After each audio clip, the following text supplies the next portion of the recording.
And the Meepo, as we talked about, right? You just can't let that guy get the Meepo. Yes. All right. Correct. Good. You can't let that guy Yes. get the meatball. Fog, pick your favorite hero. Let's go. 10 seconds remaining. Skyrath Mage. Oh, that's you said mine, favorite. Fogged? You said Oh. No, favorite. not 5 favorite. seconds Pick every remaining. hero that's gonna predict every hero. All right. Wanted's gonna pick. Reserve time. Oh shit, this is tough. Thanks for coming, Fog. OD. They're gonna pick OD. Ah. All right. OD. We actually have. Have we ever seen an OD? We've No. seen some No. bans. You're All wrong. right. It's the best hero in the game instead. Centaur. Centaur. Centaur. Radiant team Centaur's pretty ban. popular. Oh, Oh, see, shit. they're Oh. taking. I Shit. meant complexity. Fogged God. Fog, let me tell you just how good you are. Not yet picked in the entire tournament, and you put it all on the line. Dire And here we go. team ban. OD coming out. Radiant What a team And they're gonna ban ban. Marana. Yeah. What a bold call that was. Hasn't he been banned every day? Isn't that why? Yeah, Outworld. Well, no, he hasn't. Teams have banned him, not the community. Oh, okay. Yeah. So, anyway, first time we're gonna see Outworld. Why is he good here? Anybody know? Earth Spirit. I mean, he's not. I that can tell you great, why he's but- good against Dazzle, which is why Fog was gonna predict 10 that, but seconds remaining. Oh. he's just generally good, I guess. Good hero gives 5 you seconds remaining. multiple sustain with Dazzle with your aura. No. You have like Reserve infinite time. mana with Dazzle OD. Infinite Dazzle Strong- spam. Oh boy. Think strong about laner. all those shallow grain. Didn't Cancel played that like every game for complexity for a while, didn't he? So that's like they like that hero a lot. Okay. So, something that Complexity maybe are thinking about. I know 747 loves himself a Dire Huskar. team ban. A Huskar. It is still in the pool, and they already have a Dazzle picked up. Oh, but is the team adjusted enough to pick Radiant around a team Huskar? We shall see. The Dazzle is up. Annie, I think you're onto something. Thank you for restating all the things I I'm just just said. saying, I was working it out in my mind, and it made a lot of sense. All right. You're speaking my language here, Annie Droid. Bat Rider going to be knocked out, as well as Silencer, who we've been seeing kind of in our little elimination mode meta. People are starting to pick him 10 up now seconds after yesterday's remaining. game, so no surprise to see him banned out in Phase 1. 5 seconds remaining. They need somebody who actually does shit on this team, though. On one, Reserve we need time. a right clicker, boys. Viper. The Schwiper? Schwiper the Viper? What? What? Viper no viping is what I say in my pubs. Try to get them to stop. You never seen Dora the Explorer? Dora. I have seen Dora the Explorer. Mm-hmm. Why don't you abre your ears? They can still Viper no Rubik. viping. Okay. Yeah, Rubik. I was gonna mention Rubik, but for some reason in this tournament he's been ignored. Like not even banned.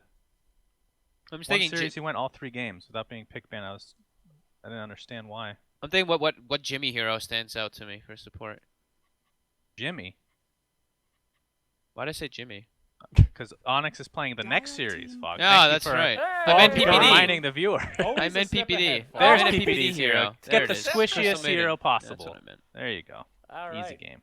Crystal Madine picked up. I meant PPD. Ah. He was typing in the chat. He threw me off.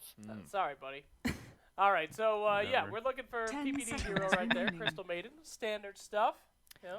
Do you think Wanted would potentially 5 run seconds double horse remaining. strat and go for a Chaos Knight? That's a lot of damage, and the Crystal Maiden aura is going to help him out So so many much. horses. Reserve That's a lot of time. horses. That's a lot of horses, man. All right, I wish Sheever was here. CK into OD. What's up? Wait, what? CK for Wanted? Yeah. CK into OD? Yeah, Radiant great team strat. I mean, it's Yeah, as, long, okay. as long as you can blow someone up instantly, it's decent. But versus the orb, it's annoying. I'm seeing Could a be an lot. option, but Yeah, it looks like Complexity is picking heroes that are good against. I mean, OD is kind of Dire like your team counter pick. against Clockwork, right? So they're gonna snag him maybe before Wanted gets the chance. Queen Oh of Pain coming in my. as well. Oh my. Oh. Fog, I know you haven't been watching this tournament at all, so let me. I let me watched just... I watched a little bit of the games. Yeah, Okay, so live the Fox. hero of the tournament is Troll Warlord. Okay, I have not 10 watched any of the Do seconds. games. you do you think the hero is decent? 5 Or is it just because seconds it's EM? remaining. He works. It's not. I don't know if it's just the hero though. I think it's like the Reserve heroes that time. you have with it that works really well. Because he still is the same kind of concept that he used to be. If you can win a big fight, you can take buildings really easy. So I guess maybe because of that, it makes a big difference. But I don't know. I think he he's been can. played like 6 or 7 times, I want to say, and they've won every single time. 100% win rate. Well, then he's a good hero. No, I don't. His talents aren't really the greatest, but he always like enables you to have like a pushing hero on your like on your carry hero. So I Yeah. guess that like really helps, which you don't really Radiant have other team than Troll banned. Warlord and Luna. Ooh. And Luna's kind of falling away a bit and banned every game. It's kind of like you said. It feels like if the game goes past 30 or 40 minutes and Troll is not too far behind, he's just unstoppable. Once he gets like BKB Butterfly, you lose a fight and your entire base just implodes. I just think Troll as a hero is just very weirdly 10 designed. You know, seconds you shouldn't have remaining. somebody that could just go out, have a team lose the entire team 5 fight on the other seconds side of the map, remaining. and then he just takes 2 towers by himself. I mean, that's fucked up.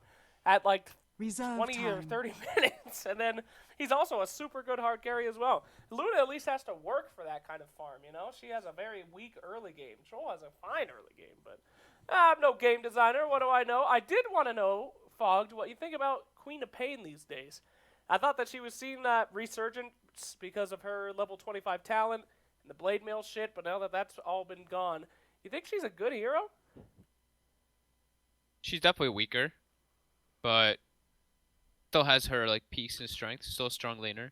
Versus OD, it's a little bit tougher, but I think the hero's still pretty good. Just definitely a lot weaker than it used to be. Blade mail is like pretty shitty item now. Yeah. It's good to see some ladies back in here after our Valentine's Day ban. I was 10 banned from the seconds studio. They wouldn't let remaining. me in. It's Team true. ban. She tried. We almost banned No Tail for showing a girl on webcam. Yeah, not allowed on Valentine's. Even No Tail was not accept from the rule. From the cruel Moonduck Studios. Kunkka going to be banned out as well. What are you thinking, Annie? I mean, the Kunkka is usually run by Cancel and Complexity, so that's 10 Yeah. seconds not going to be remaining. a factor. But Maybe Kunkka's- Wanted was in the lobby and they didn't hear the new Oh, drama. that's also remaining. that's also a Z Freak here. So Let's it get a is- Z Freak Enigma. Let's go. yeah, I was thinking Z Freak Enigma. Reserve Maybe it time. could still be Clockwork. Support Clockwork. He's done that a few times. Could but still be support clock. maybe a more traditional. I think they want some type of disable. I don't even know if I like Enigma. I think it's too greedy. They have no lockdown on their team. They want him to be able to move around and do stuff. I'm trying to think what could be good. If only they Spirit didn't Breaker? ban techies. Yeah, he's played a lot of Spirit Breaker. I think he played Undying the other day. Dire did. team pick. Um, Undying no if they want to Mirana. just go push in like 5-man. Spirit Breaker if they want to go for some pick-off stuff because they have Clink's Clock. They could work either. I Oh, think they both could those get- are good. they could actually get Rubik if they really want. Got pretty good spells to steal this game. Rubik Dazzle supports. Roaming Rubik. It's Z Freak Rubik. It is Z Freak. 10 Yeah. seconds remaining. I'm almost surprised to see Lycan make it this far into the draft, 5th band. 5 seconds Yeah, remaining. have we seen him actually get picked up and be successful, though? I think the 2 be games... successful, kind of. Reserve Kind of? time. That's Well- not very good. He got an The ultra game kill. 3 Mega Spirit Creep Day Breaker. yesterday. Yeah, good call on the Spirit Breaker. That was, I mean, we saw some of Lycan's power. It was Lycan versus Troll. So every fight was, we won the fight, we're going to cripple your base. Oh, we lost the fight, now our base is crippled, and it ended in both teams having Megas. Sure. All right, so Spirit All right, Breaker picked are we up. gonna see a QO Gyrocopter Ag's first item again? 10 We seconds could. remaining. I hope so. That's a potential. I hope I did not. see I that. don't know. I mean, I guess 5 seconds. I can't wait to remaining. see the patented Necronomicon counter. It's gonna, I can't believe that we were trying to call Let's shit go on Wraith that King. build and people are like, it's good. I can go for some Wraith. Ooh, Oh, there you go, Phantom PA. Assassin. PA. Wow, okay. lady. an old MVP strat, eh? All right, all right. Oh, it's not gonna be a mid PA though. You did say it was a QO hero, so I mean, I mean, True doesn't that. this PA has her work cut out for her. She has so many heroes on the other team that just cross distance and go and start the fight with her. Isn't that kind of not what PA wants? PA wants to blink in during the fight and destroy 2 heroes before people notice her, right? I mean, it seems like they could just get on this PA pretty easy. Yeah, there's definitely a lot of initiation, but I think PA is going to stay safe, especially with that blur. Hard to lock down on the minimap. But Oh, hard to lock down. I usually hate to agree with Sir Action Slacks, but this is a weird PA game.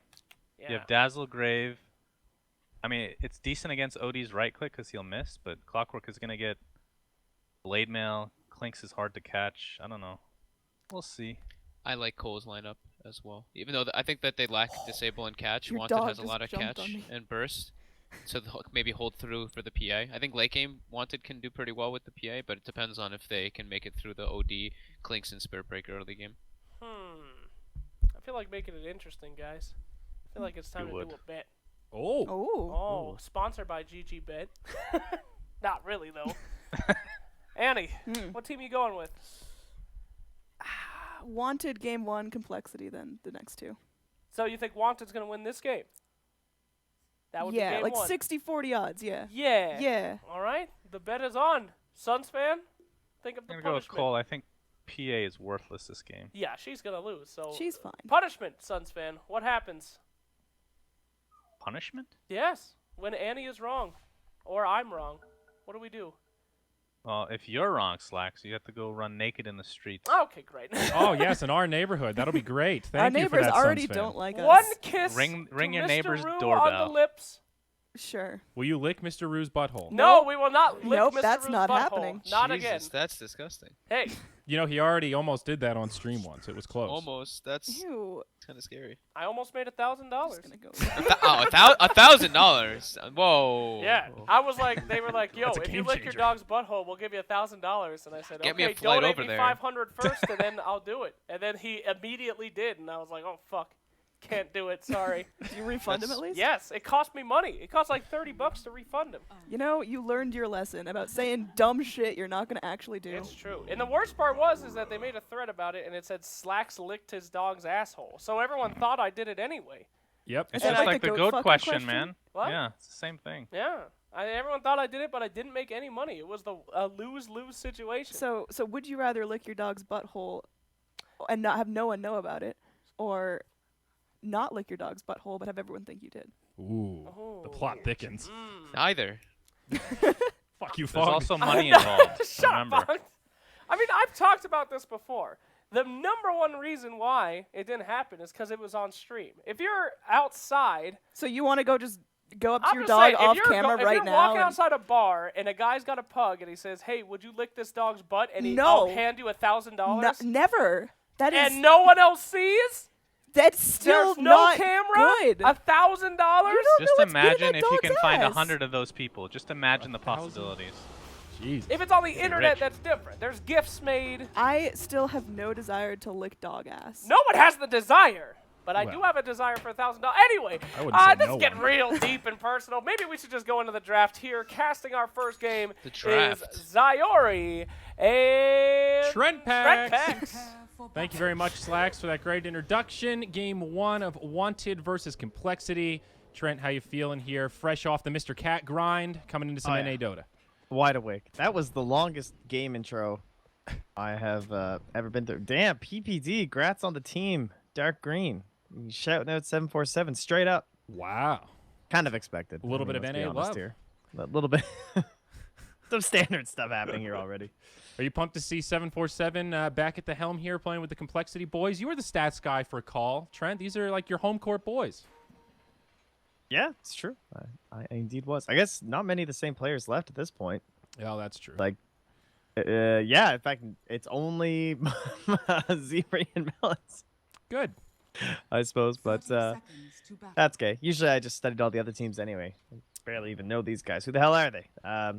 But not too shocking coming near the end of that draft. I think we already saw the power of Clinks plus Spirit Breaker. I want to say that was like yesterday or something, right? Someone's being chased by the trees, and Z-Freak was just, I think it was Z-Freak playing at that game too. But anyway, the whole idea of just that global vision, so handy for any of these heroes that are chasing through the tree lines like Clinks, trying to run you on down. So Yeah, especially great last against, pick. you know, like the more elusive heroes like Queen of Pain, for example. She blinks into the tree line, still have a little bit of vision, and she can't make that easy getaway. So let's take a look at the lanes. Looks like fairly predictable stuff out of Complexity. A 2-1-2, Dazzle and Clinks up in the top. Susie will be taking the Outworld Devourer mid. Z-Freak on the roaming Spirit Breaker, no big surprise there.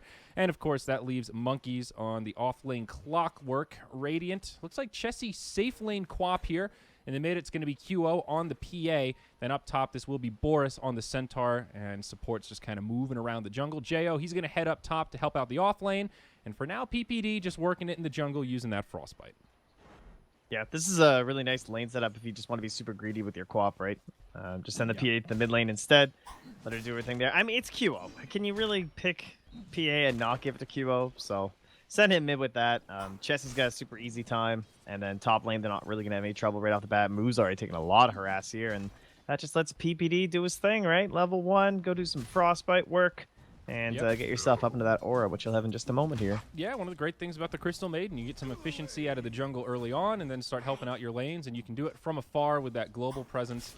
Z-Freak just camping mid for now, making the life of QO a bit more difficult even just lingering around the lane here forces QO to take a more defensive posture, but he's holding his own, getting some last hits with the dagger. Hard to stop the PA from farming completely, is the nature of that stifling dagger there, as Jo and Melons trade some last hits up top. Yeah, I have to agree with some of the stuff on the panel, though. As far as PA games go, probably not going to be super fun for QO this time. I imagine they're probably just considering just a lot of right-click work from for this game for complexity, right? Like Spirit Breaker, you got OD, you got Clink, so the evasion naturally very handy. She can kind of dance her way through the cogs.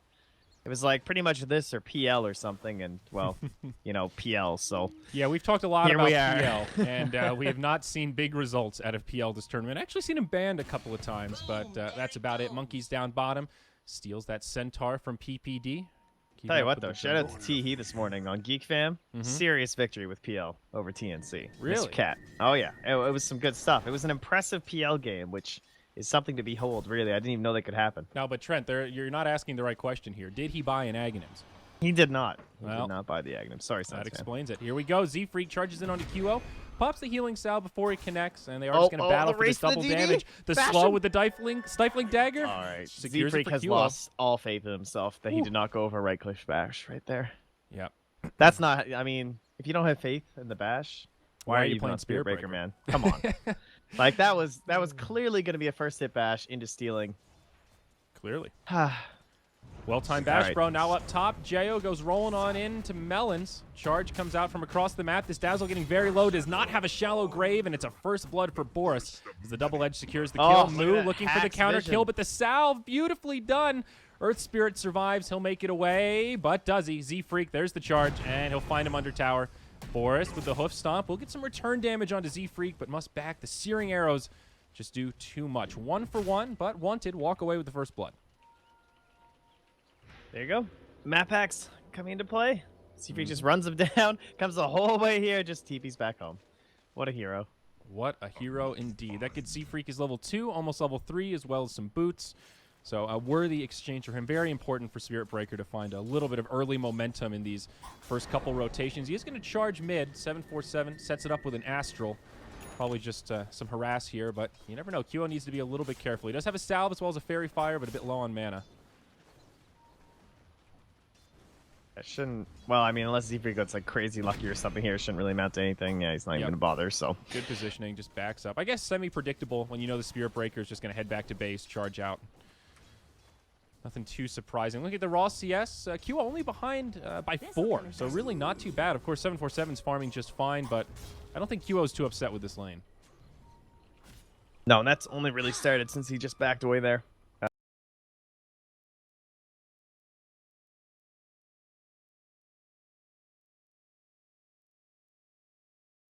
Quite fine with this lane. What the fuck, dude? Nice. Yeah, I think he asked her to creep. I think he might have missed. Ah, I see. I was looking at Z-Freak. He's been all over these bounty runes, man. He stole one in the Radiant Jungle, I think, at 2 minutes, and he just took that 4-minute one up near the Radiant Ancients. So, very nice for him.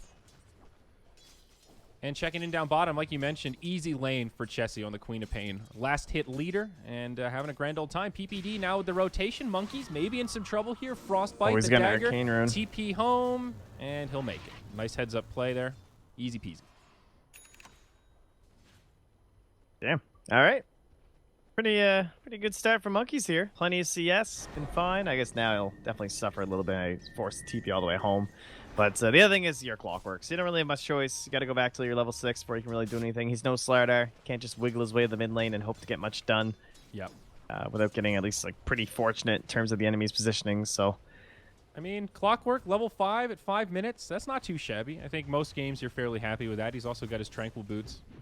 yeah, PB's been here like the entire time since he got level 2 as well. So plenty of attention forced on him. Mm-hmm. PPD with the 1-1-2 build here on Crystal Maiden. Pretty standard stuff. Second point in the Arcane Aura. You don't really need much more in Frostbite to farm in the jungle. I like this build. Very nice.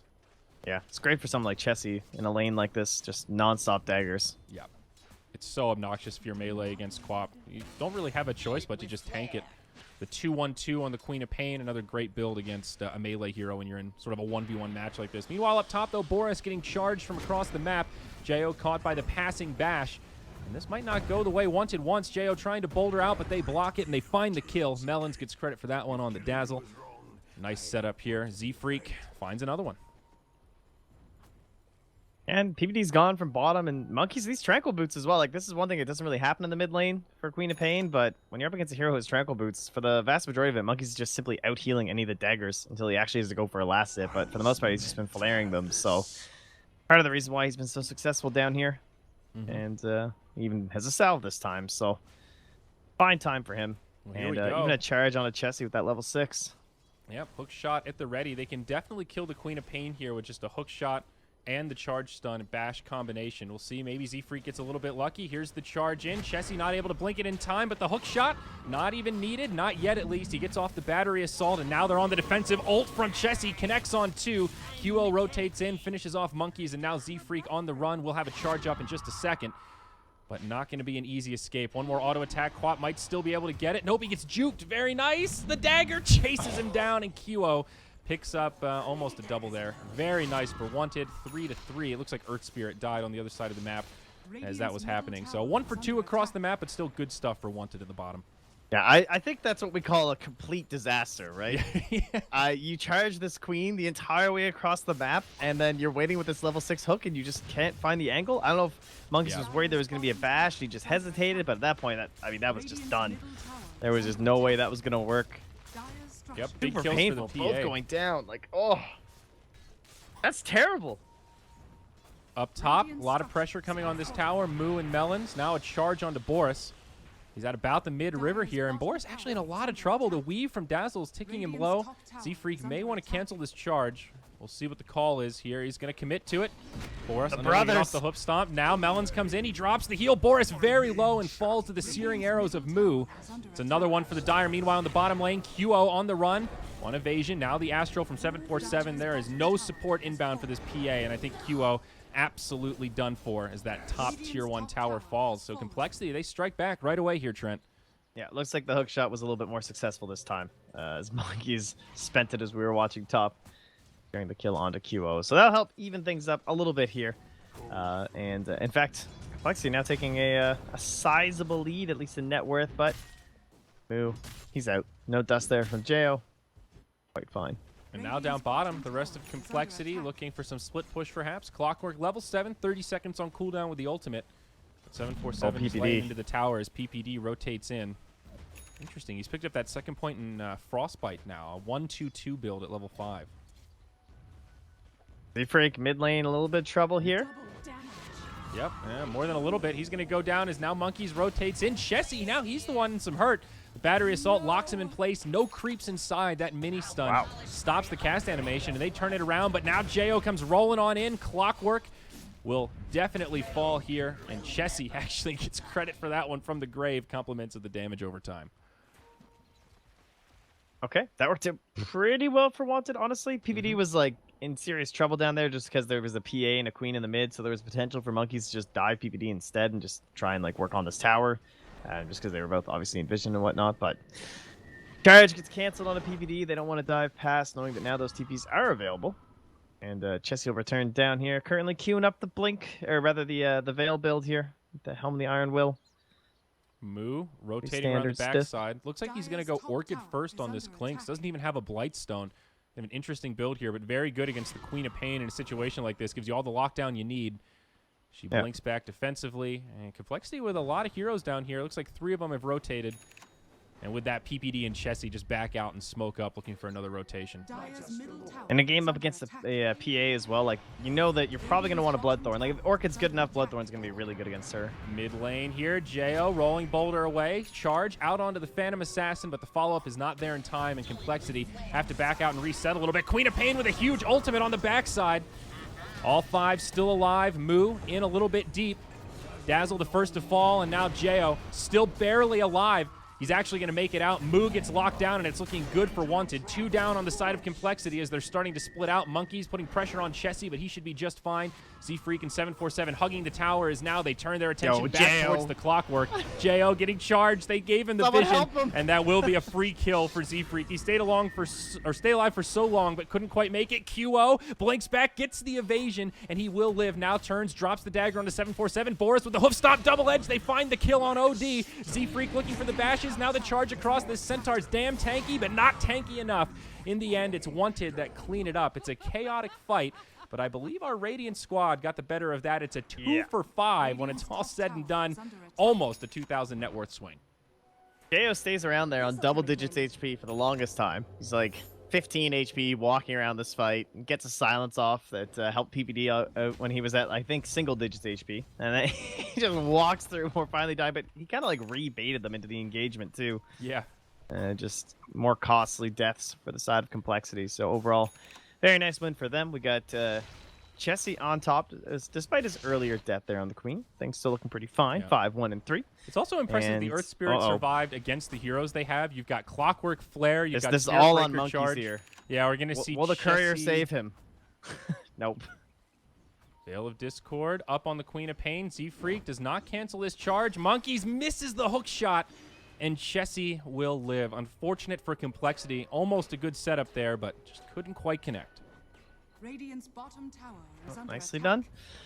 But they'll move into the tower at the very least, so kind of sucks they wasted the hook cooldown, but they will get themselves an Lane, objective. Melons silenced, stunned, and brought down so quickly. That poor Dire's Dazzle top tower is feeds under another one here to the Phantom Assassin. Now charge from Z-Freak onto QO. Thinking about the Nether Strike, will use it. 747 on the backside, dropping in some damage. But QO Phantom strikes to Monkeys, and we'll be able to make it away. Remember, no hook shot here, and they have no way to close the gap. They get away scot-free. Dazzle dies, they all stay alive, and up top, there's some split push happening on this Tier 1 tower. Yeah, 747's Force Staff still in base. Courier here now from the Dire, but doesn't contain his Force Staff, so won't have it for this little bit of a push here either. Radiant's middle tower And just is under means attack. very difficult to chase after someone hook shots down. Radiant's are fortified. Again, though, as you said, push up in the top lane. Might be able to get back in time for the mid as they fortify. But no, they shall not. Dire's Tower top for tower. has fallen. 11 to 8, things still looking relatively even here. Chessie, the #1 farmer on the Queen of Pain. As we talked about, that Veil of Discord up, and Lincoln Sphere on the way after that. So looking for some survivability, of course. Sees that the Clinks is going to be looking towards an Orchid, so it's a pretty safe bet. This build's back, man. Mm-hmm. I was flaming Suns fan the other day. And then these elimination mode Clinks, they're all about the Orchids. But yeah, no, it just makes a lot of sense, especially in this game. I still think the casual Blightstone on Clinks is good, though. Even if you go Orchid first, just that little bit of minus armor for all the searing arrows and whatnot. Yeah, that's a little surprising. Small thing, but that damage adds up. Especially when you think about the debuff it puts on towers, so everyone else pushes a little bit faster, all that kind of stuff. Dota's a game of inches, Trent. Well said. Moo doesn't have time for that. Too costly. Well, Too much money. Speaking of Blightstone, QO is working on that Desolator, and he's not far off. Just needs the second Mithril Hammer, level 11. So this PA feeling pretty happy. Yeah, and they gotta watch out for that on Complexity too, just because if they keep getting just a little bit of like an edge in these fights, like that Deso comes out, then they have Roche, and you're diving into either Queen of Pain or a PA with Aegis. Either one, a rather terrifying proposition. We have a Force Staff this time. Clockwork looking for a potential hook shot angle here. He's only level 8, so it doesn't have the biggest range. Charge from across the map onto QO gets queued up. It looks like Complexity won't be able to follow up this one. They're really having trouble securing these ganks. It looks like the Clockwork is constantly posturing as if he wants to go, but they can't quite find the angle. Moo up top. He gets dusted. Jo, he's hasted up. Never mind. That's the Stampede from Centaur. Now the hook shot from Monkeys comes in. Sonic Wave from Queen of Pain connects on Astral. 2. Moo might die, but no, the Astral keeps him alive. Now the ult from 747 brings down Jo, brings the Queen down low as Z-Freak charges across. No blink for about 4 seconds. Nice stun from Boris. Stops the Nether Strike cast animation, and maybe, just maybe, Chessie can still make it out here. Blinks Good deep flare. into the tree line. Flare scouts it out, but they can't close the gap, and he makes it home. Oh, my. Clinks, the target it all started with, able to make it away. Yeah, a couple nice saves in that fight there from the side of Complexity. And Oh, Moo PPD. found it by PPD. He finds it! Oh, Just a casual frostbite I into like how he freezing holds field. it. Hold that. Now he's getting charged. PPD could have TP'd instead of holding the ult, but now this could go poorly. Melons on the other side, tangoing with Jo, but another frostbite. Now PPD gets nether struck by Z-Freak. There's 2 fights happening at once here. Grave from Melons keeps him alive a bit longer. PPD tries to TP home, but the Astral's there. QO finally brings down Melons, and PPD will fall on the other side. It's support for support. However, 747 gets that 3x killing spree bonus gold, though it's not much. I wish I had a recap on how much gold PPD got for that. Looks like 449 at least on the left there. That's without any like the AoE and stuff. So Yep. pretty sick stuff there for him. That is hilarious. Yeah, Moo just I getting- love how he held the ult to kill that bird, like the one wild wing was sitting in the camp. He could have TP'd out too. He had a long window there before Z-Freak would have gotten to him. And I think he had a ward that saw him coming, right? Like, I don't know. Maybe he just thought it was too close at that point. Yeah. Either way, that was Still a clutch definitely a play. worth play. Let's be I honest. mean, Moo gets a little bit greedy there, but PPD in the right place at the right time to capitalize. So it ends up honestly going pretty well for Wanted. Chessie, oh, he's changed his mind. He's actually not going to get the Lincolns on the Queen of Pain after all. Instead, he's going to move into an Orchid of his own. There we go. Orchid Very on handy Orchid against Gaming. OD. Monkey's in a very forward position here. He's got the Blade Mail, level 9, but oh, this is so dangerous. He's about to be sandwiched by 4 heroes, and his teammates aren't that nearby. He walks near the ward. They find him, and, well, poor Monkeys will be put 6 feet under. Yeah, Blink Dagger now also finished up here for Boris. So his Hood Blink, he's online, perhaps a little slower than he'd want, but ready to start kicking things off well ahead of Monkeys, who hasn't been able to find too much. I mean, he has his Blade Mail, but really wants to get in that 4-staff, start making some plays, maybe chasing after QO here, who, with his fresh Deso, I'm sure will be eyeing up Roshan as well. This But is a sick timing here, Trent. They've got the Blink Dagger on Centaur. They've got the Deso on PA. They smoke immediately. This is a big window here where they can really punish. 747 could get caught off guard. Good lane presence as he moves into the trees, but he shows himself again. Got force, they though. catch the initiation. Force staff onto the high ground. Chessie joins him, finishes him off. Hook shot missed again by Monkeys. The charge gets canceled. It looks like Complexity will just go on to the defensive. PPD drops the ult again. Boris goes in onto Dazzle. No shallow grave for you, Mr. Shadow Priest. 2-0 as Wanted take another fight on the reveal of the Blink. yeah, nice gank again here from Wanted, and it's just the way they're finding these fights too. Moo can't seem to find a way to respond every time. So he has this Orchid done, but he's at a place on the map where he's just like, okay, well, I can't get into this engagement, so I guess I'll just split push, and then other people are like awkwardly close, so there's this like collateral damage of Swindles who just goes down, even though your OD was kind of a free pick, and Yeah. your position 1 Orchid kind of fighting item guy is nowhere to be seen. Exactly. This is the drawback of that Orchid first kind of build. I mean, he is going to get this tower with a Blightstone or a Desolator. That's definitely a dead tower, a lot of extra damage. You grab Orchid because you want kills. I mean, it's a pretty straightforward concept, but it's been slow going for Moo. Looks like he'll pick up the Dragon Lance coming out here next. Get a little bit of extra range going as Complexity gather up for what looks like a smoke. They drop the Sentry. Yeah. Very nicely done. And they are on the hunt.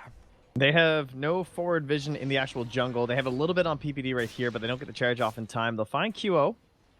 Monkeys connects with the hook shot.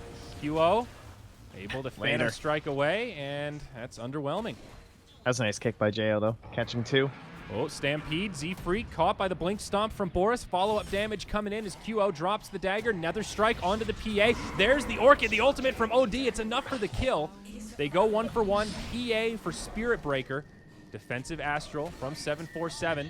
We'll buy some time for Moo, but he gets dusted right away, taking a lot of damage. PPD drops the ult. Jo goes cruising on in, helps set up the kill as Boris drops the double edge. Melons, he graves himself. Maybe a misfire there, but it's on cooldown now. It's maxed out, but won't be up for another 5. They should have more than enough damage to bring him down. He does have some stick charges, maybe not. Melons, he might be able to get off this next grave. He gets stunned, and it's not there. Meanwhile, on the other side, Clockwork now going blow for blow with Boris. Not going to win that duel either. It's another great team fight for Team Wanted. Radiant now spiking to the biggest lead we've seen this game, nearly 4,000 net worth, Trent Pax.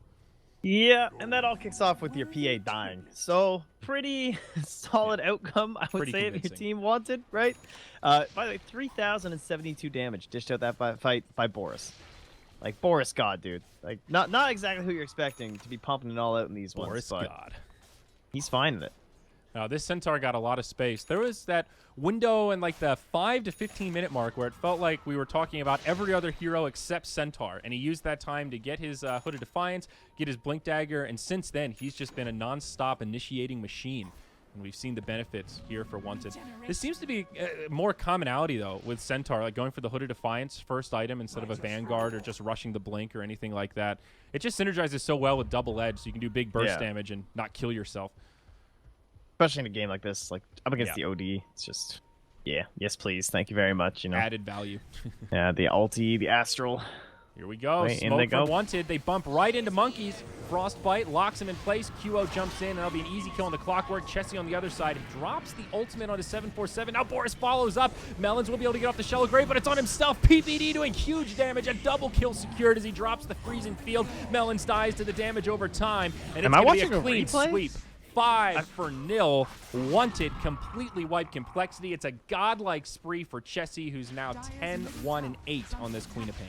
I feel like that's the 4th time in a row they've just walked up here to the high ground, caught one person, and killed the rest of Complexity. Am I crazy? Like, these fights start here, they move here, PPD ults, everyone dies. That's like this whole game 3 times over now. All right, a free mid lane of Barracks is Wanted. Clean it up. Nothing Complexity can do, and they will just back out. No buybacks used. Happy with their spoils.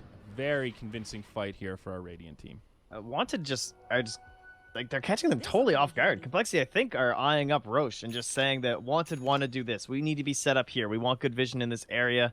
I mean, they even had a sentry down here trying to find these observers, but it's the deep one that gets placed down that spots out exactly what they're up to and how easy it is to dive in. Another one here in the mid lane. So they're eyeing up what Complexity is doing, and they understand that they know that we want a Roche. We have this PA with a Deso. Yeah. But we're just going to go fight them first because we're way stronger than you right now. I mean, that last fight also shows the importance of Clockwork getting the initiation for Complexity. Oh, Melons! He clicked the sentry because he didn't see it because he was walking down cliff. Ooh, They might. I mean, that doesn't really show that much though. He's like walking out. Maybe well, it's the Radiant scan though. They see it right away. PPD, he's invisible. He completely scouts this out. The jig is up. Wanted might take this opportunity to initiate this fight. They've got a shrine available. Hook shot in for Monkeys. It's a better start than the last fight. Earth Spirit rather, initiated on by the Orchid, but he will survive through it. Z-Freak finishes him off with the Nether Strike. No, not quite. PPD again with a huge freezing field, helps secure the kill onto Moo. Monkeys, he's the one that gets the Shallow Grave, but they're running out of resources here. The ultimate from 747 just tickles as Monkeys loses the Grave. He'll go down next. Z-Freak charging back in. QO jumps in, crits down Melons. It's a triple kill for the PA. And, well, the last one, it goes the way of Mr. Chessie. It's a 1 for 5, and that's it. GG's called. You know, it sort of feels like a quick GG call, but this game's over, Trent. I mean, Wanted just dominated team fight after team fight. Blink Dagger on Boris was the end of this game. Yeah, that was something else. That's a loot market GG right there. Coming for Complexity. They are donezo. Wow. All right, PBD, I have to say, those were some pretty well-timed ultimates of the Crystal Maiden. He ended on the same level as Boris, dude. In fact, he has more experience than Boris this game. I mean, look at the damage done. PPD was the position 3. He did 11k. He did as much damage as Monkeys on the Clockwork on the other team, who was their highest damage dealer. I mean, that was a brutal game for Complexity. Yeah, it was a brutal game in a lot of different ways. Like, Monkeys just could not get anything. I mean, that's one of those things about Clockwork. You gotta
they say.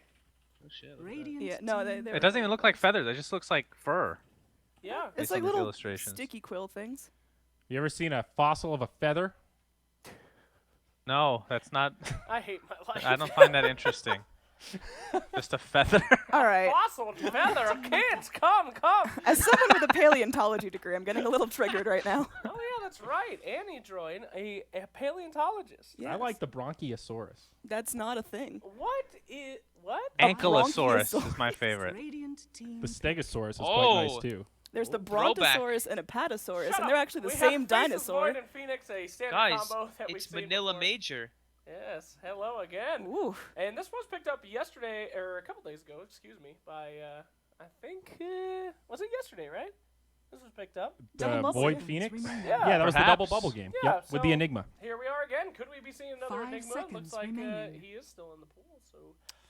I was the one that wanted to see an Terrific. Enigma this morning. Let's get it Reserve done. It's interesting to see Complexity first pick Warlock. That is like a forgotten about hero this tournament. We've had a lot of supports available most days, but Warlock Dire has team been getting ban. no love. Ursa Bear, there's a hero that Suns fan hates, and I think it's pretty good. Especially Great this- against the egg. You got It's to good get against that both attack of these speed. heroes. Right. It's good against Void. You keep the Fury Swipe stacks when he leaps away. You know It's what's good for just Phoenix. shocking Radiant to me, team Fogged? ban. What is What? that? That Lich is not picked very often. That level 25 talent of 35 armor to buildings, my goodness. When they put that in, they're like, this is what's going to bring Lich back. But Just then gotta it hit turned that out level to be 25, garbage. you know? Just turned out to be horrendous. I mean, isn't his other 10 one better? seconds remaining. What is his other one? The attack speed slow. Yeah, Scotty it's the style. Scotty. You get Like, why the Scotty. fuck 5 would you get this seconds building one remaining. ever? Shit! Because you're trapped in your base. I don't know. Because Reserve you haven't that's time. not attacked a enemies. single creeper hero in like Dire 40 team minutes. ban. and But you're level trapped. 25 somehow. You never Sounds know. feasible. You know what Cole needs, guys? What's that? They need a troll. They need more attack speed for the egg. Let's just counter that Phoenix. Oh, he's in the pool. He Yeah. is in the That's pool. right. I mean, I actually don't think that that's that bad of an idea. If Troll is alone against the Phoenix, he can basically 10 do it seconds himself. remaining. And same thing with Ursa. I mean, that's not bad. Isn't Troll pretty good Radiant against Void, team too? ban. Troll's not bad, yeah. But where you'd have to put the troll mid or the Ursa mid, which I get that can work too. Dire team pick. But TA? troll Ursa is a little redundant. Maybe. You're, Yes, like, it is. You're gonna be super physical, and you're both like kind of single target, and you already have a warlock on your team with Fiddle Bonds. You probably want more synergy, I guess. So what do you guys think? Wanted is just going to have one of these wombo combo teams, bunch of team fights. Seemed to work out the other day. 10 lot of ways to seconds initiate. remaining. Easy peasy. I'm actually a little bit 5 surprised at this seconds TA ban right remaining. here. I know Complexity, clearly they're running with 747, who runs the TA phenomenally well in Reserve the mid time. lane. So they didn't want to snap it up for themselves. Maybe it was a preemptive ban so that the other team couldn't ban it. That's retarded, Slice. Are you sure Ah. about that? That is Yes. quite stupid. I agree. You agree with me, Fog? No. Okay. Never. Think Never. about it. Puppy Have they did a been running game one Void time. safe lane, or is Boris? I feel like Boris is always on like these like initiator kind of heroes. Yeah, I think Does it's he a have Boris Void? hero. Didn't Boris play it when we saw it days prior? Okay, that makes sense then. I Not think. sure. I might be bullshitting. Ask Grant. He's the expert. Grant, Grant? we're gonna need you in 2 minutes. Thank you. Yes. He did, but they had the Enigma, right, for Chesley in I'm the sure I off could lane. just look it up faster, but oh well. All right. That's what it was. I have a question for Fogged. What's up, man? I want a percentile here. Okay, 50% means it's okay half the time, right? Radiant How Wait, what? viable? How viable in percentage is Tidehunter carry? 0%. Like right click, Damn. right click. 0%. That nothing is 0%. It's pretty close. This is to 0%. Dota. Okay, it's not. Just give me a number, a real number. That's not biased. 10 seconds remaining. I mean, if you had the original Anchor Smash from Dota 1, 5 We don't. seconds We're not going back remaining. in time. This Like- is my theory is that Ice Frog eventually wants him to Reserve turn into a time. carry. Like- again. like 10% maybe. 10%. Okay. Wow. All right. He's Watching the got next armor. patch, he's You gonna don't get need a buffed. stout shield. Like you don't need a stout shield. You have AOE wave clear. I don't know. That's right. Very Like, good. Landing's pretty easy. Very good. Very good, Fog. Just don't skill your ult. Yes, very good. What's happening in the draft again? Oh, an ogre pick. Oh, this is like the same exact lineup they had the other day. Yeah. But hey, I'm gonna have to look at their exact lineup. Hold on. I think they picked Enigma and. All right, who was they the had. mid? This is the exact order. Okay, Faceless Void, Phoenix, Ogre. Dire team Next will be Kunkka, Oh, and my then main! Enigma. But Kunkka's banned, I think. Kunkka's right? banned, so Yeah, maybe Kunkka they'll was just grab banned last Enigma. game. I mean, if it works, it works. Who It's not bad. replaces Kunkka in this lineup? Like Ags Disruptor or Wraith something? King. Oh, I don't know. Oh, wait, I Kunkka think was a core. Disruptor is a That's fine right. replacement. 10 Sure. seconds remaining. Disruptor? No, it's got to be a mid because it was a mid 5 Kunkka, so seconds core Kunkka. remaining. Huh. Radiant Like a team pick. Necro. Okay, Necro. Necro. Oh, that's similar. That's not at all, but we'll just pretend that's the case. Zara, you've been spamming a fair amount of Necro yourself. How's it gonna work? Yes, Necro. He might Right. buy a Dagon and ult people. It's amazing in 3K pubs. It's really good That's- versus Ursa because you have built-in Ghost Scepter. Yeah. Yeah. 10 seconds Maybe you're remaining. gonna be picked Ursa up just as got well. to get Diffusal though, right? Does he actually go for that this game? You 5 probably have to seconds eventually, yeah. It's remaining. really good. Removes Bloodlust and that crap. And the Void. Reserve time. Bloodlust. Is it actually worth diffusing off Bloodlust? Well, like, if you're chasing someone down anyway, you know, like, Oh, okay. you're gonna purge it off anyway. And you're purging off the Ghost Scepters eventually at one point. Sure, I can see that. Oh, okay. I mean, not okay. first item First Diffusal. Holy shit, they have Face Bloodlust. boot Diffusal. Get the diffusals. All right, they picked Bane and they're like, let's set it up with a Leshrac, but they forgot That is that the Leshrac sun's is ban. banned. Yeah, that might have happened. I mean, They do need damage. I did get a message from Moose saying, "What the fuck? Why did you ban Lesh?" I was like, "Blame fogged." I got He one told from me to. Moo and Z-Freak as well. they were quite upset. Clearly, they were counting on their To say the Leshrac for at least one game. Well, let's see if they've done their homework here, because Wanted definitely wants Enigma. I'd like them to have more synergy with the Warlock. Right now, the Bane of the Earth are a really single target. Yeah. What about? How's the silencer this game? He's banned. He was banned last round. He's banned. Oh He no. would be great, though. That would be Great wonderful if he hero. were available. Yeah, it's a wonderful hero. Dire team back. Lena. Okay, I'm Okay. getting a little worried about So it's that. a core Warlock, huh? Where's their setup coming from? Is it just Warlock dropping the Or golems? is it core? Is it a- Warlock. Is it a 0% Cor- chance it's Corlina? It could be Corlina, huh? I think it's Corlina probably. Yeah. Oh, Corli- Lena versus Phoenix. Oh, you get the Fiery Soul versus the Egg. And More versus attack Necro. speed. Seconds Well remaining. done, And the Fog. attacks, No, Yes. if Necro pops his Ghost Shroud, you just ult him and he 5 dies. That's a seconds Ghost Scepter, dude. remaining. Oh, Counter. maybe we'll see the fabled right click Lena Reserve build. time. Yeah. Back Probably from not. But 2014. It's right click, Lena. Could happen. Okay, we got one more band coming out here from mean, Team Wanted. What is Wanted scared of about this draft? For me, Complexity's draft is not looking super ferocious. You can just kind of run away. Well, they have a lot of team fight. I mean, they have a couple ways to kind of hold people there so that Ursa can get a few swipes and Lena can do a lot of the stuff on her own. But, yeah, I don't know. Wanted's probably just looking to 10 find seconds something. remaining. I think a little push would be nice from this team. 5 I would seconds say. remaining. Enigma. Radiant team Troll's not bad back. for Wanted. Oh, ban on the Ooh, Troll Broodmother. Void. I like it. Mm-hmm. Yeah, I think that's probably where they're going to go. I mean, Troll Void's a good combo. They could use the push on Wanted to have kind of a little backup plan. I mean, is Enigma totally out? They could do Troll. They could do Gyro. For what Wanted? Yeah. Yeah. And then they have 10 like a safe seconds lane Void, remaining. off lane Enigma, Necro mid, I mean, that's Phoenix Ogre supports. feasible. 5 seconds There's also a lot of good remaining. offlaners still in the pool, like Tide, for example. I would like Wanted to not be so ulti Reserve dependent time. right now. They are very like Chrono, Phoenix, with Right. Necro. Like, 10 I think they need seconds someone to hit remaining. buildings too. Mm-hmm. Void's okay with Bloodlust, but he's not Jakiro. really. a 5 pusher. seconds Safe lane remaining. Necro, off lane Void, mid Radiant Jakiro. team, Could Dire happen. team And back. Ooh. an insta-lock on Beastmaster, Beastmaster. Beastmaster. I mean, there's the setup they were missing. Yeah, I have to agree with you there. Very nice ult that could be used to kind of counter all that team fight that they have. But if Wanted goes full team fight here, it could get a little scary for them. However, I could choose to go for that push strat. Let's see what they're going to pick up. Is it going to be the Enigma 10 or the seconds Troll? remaining. I think Drum roll, please. the vision from Beastmaster is huge here to try to catch the 5 Void seconds initiations and stuff. remaining. Oh, Windrunner. Oh, they that's a- rounded out nicely for Slacks. That's a pusher. That's a so push hero. Slacks, how you feeling about Wanted's draft now? You know, I gotta say, although Wind Ranger is a very shitty version of Troll, she is. She is. It does provide them a little bit of push. It also provides them a little bit of a stun to kind of deal with stuff. Fundamentally speaking, Wind Ranger is a terrible hero, but could work out potentially. Fog, how you feeling, buddy? You're our resident expert. I'm liking Cole's a little bit more. I think they have more comfort heroes, while Wanted is more like heroes of the past and stuff. Heroes Like of Windrunner the is past. kind of coming back. Necro is coming into fruition again, but I feel like Void got hit pretty hard with his nerfs. Phoenix is a little bit weaker too. So call it now, Fogged. Core Warlock or Core Lina? I think it has to be Corlina. Because if they don't go Corlina, they're gonna lack damage. If they don't go Corlina, they'll lose like 100%.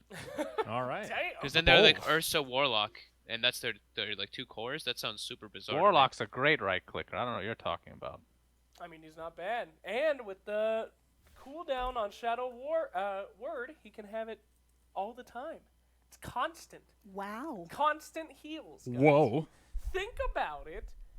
This mode makes everything so weird. I'm like selling Corlina right now. What the hell's wrong with me? Selling Corlina. Please go Corlina. I mean, I'm just really underwhelmed by Complexity's draft. I don't know. Ouch. I think they harsh. can still do it. I think they've still got it in them. Remember I said Complexity 2-1? Yeah. I think they're going to be winning this game, but they've got to get really stable lanes going right away. I mean, I really think this game comes down to who gets the initiation first. If Bane and Lina or Warlock get the drop on you, you're pretty much screwed. But if Void's Chronospheres are good, then you're pretty much screwed. And I think it all comes down to the Complexity Beastmaster. As I already said, more vision, more abilities to kind of play around the other team, and better opportunities to jump them. So, as much as I do love Windranger, I think Complexity's got this one in the bag. Sunzi? Yeah, I agree. That The winner should have been Enigma. I wanted a double bubble real bad. DB? That's the EG special, and it's no longer the EG special. Like, I believe that was the Cinderin special. Their team ran that forever. Double Every bubble, goddamn game. Cinderin. Oh yeah. Yeah, the old, was it State Gaming days? Dude. Or No Diggity? No Diggity No days. Diggity in Dream League. Every And that's a game was blast from double the bubble. past right there. It was boy. Vengeful Spirit, Void, Enigma. Their top 3 heroes like every game. Yeah, but anyway, remember that shit. I have to agree with you. I think that any other pick besides Windranger would have been better, but that's my normal story. So what are you gonna do? Anyway, we should be getting in that game any moment now. Again, takes a bit in elimination mode. It's Annie, the spectators' slacks. We've been over this. you down for another challenge? I'm down, man. Let's challenge. All right. I'm thinking Complexity. But, you know, I'll go Wanted for the sake of the bet. I think Wanted are looking really crisp today. I'm gonna end my life if Wanted wins with a Windranger. Live on stream. That's the bet. That's the challenge. Will I die today? Find out.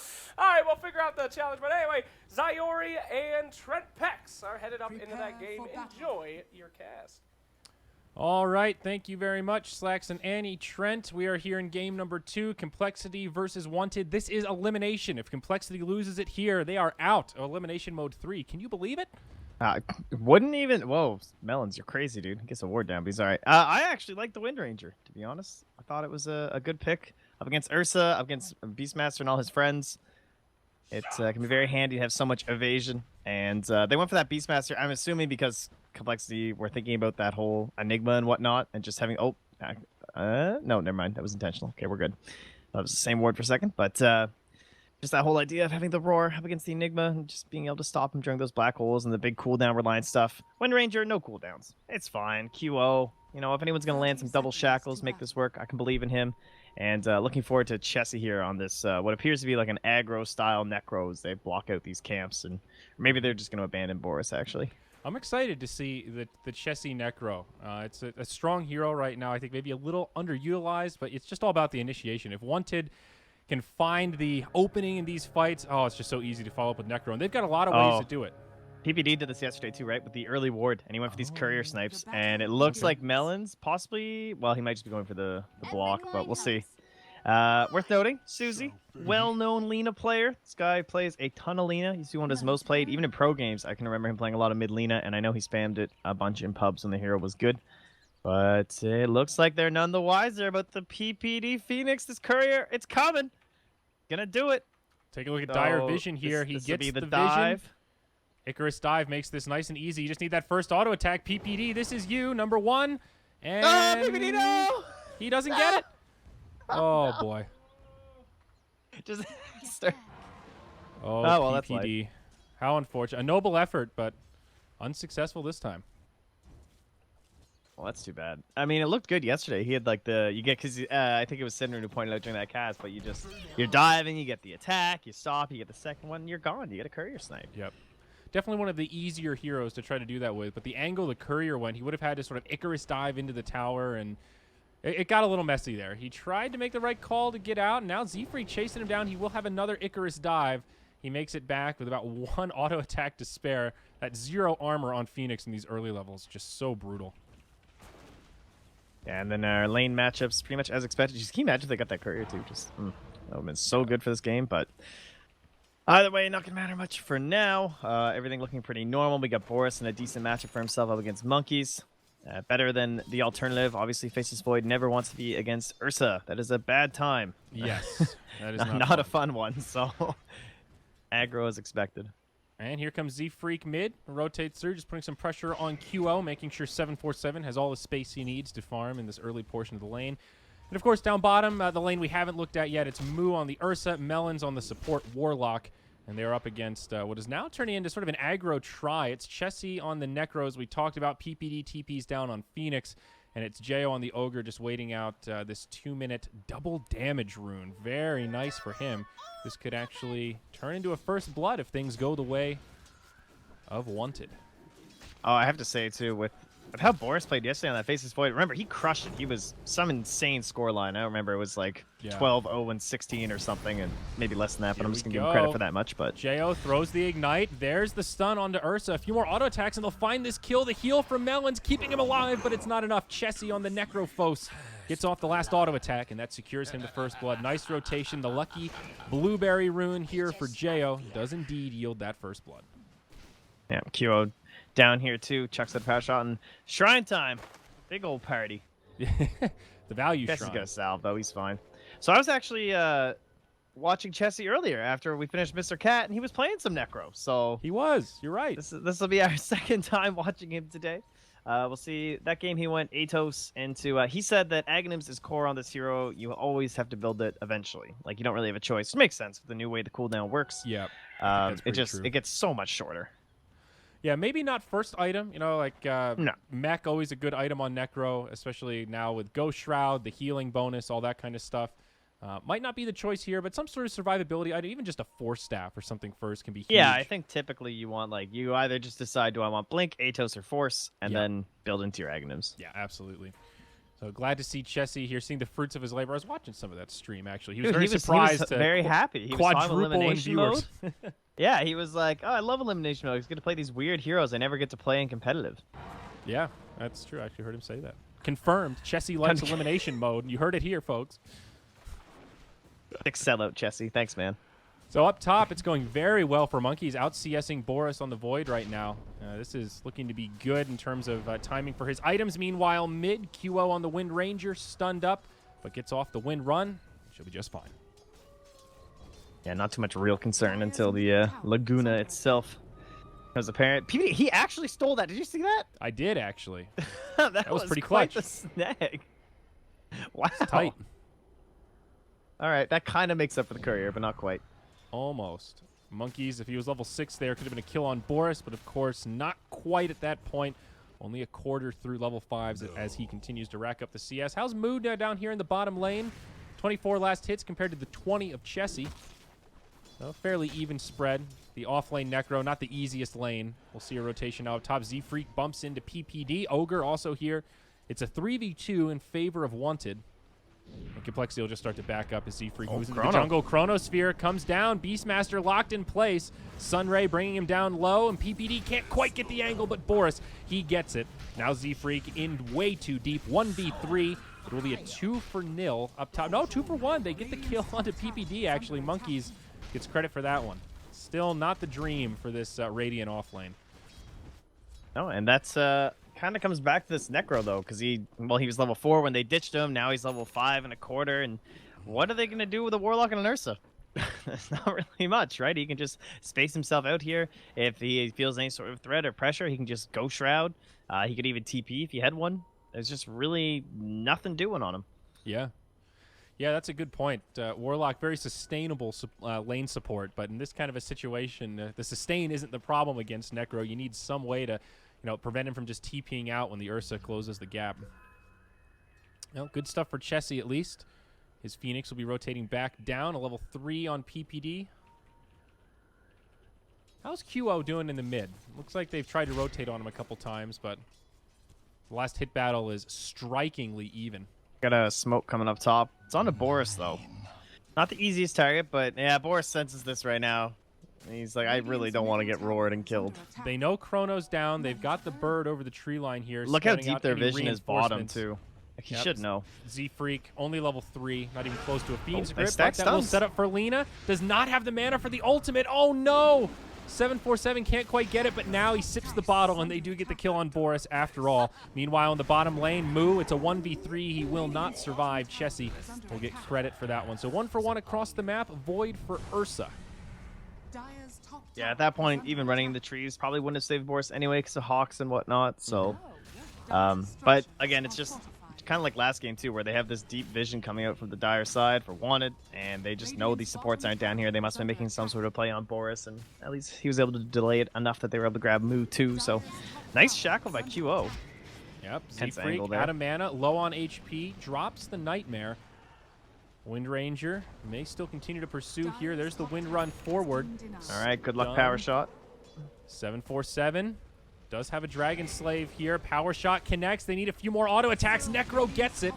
Chessie finds another kill, and that's a spree for him. Now QO heads over to the shrine. They'll use it. Not a battle that he really wants to fight here. Needs to be somewhat careful. Monkeys does not have the ultimate. It's down for 10. I'll put him in the Nightmare.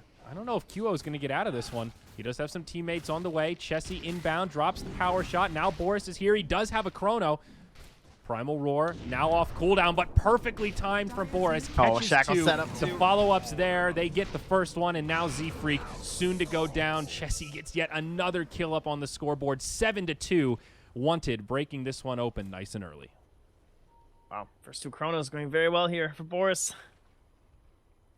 Painful cooldown at the start of the game, but as long as you can make everyone count, it's all that matters. I mean, that one And, was particularly clutch because of the Primal Roar cooldown. If he had waited just another second, Beastmaster might have been able to get off the ult, stop that whole exchange from happening, but it was perfect timing there.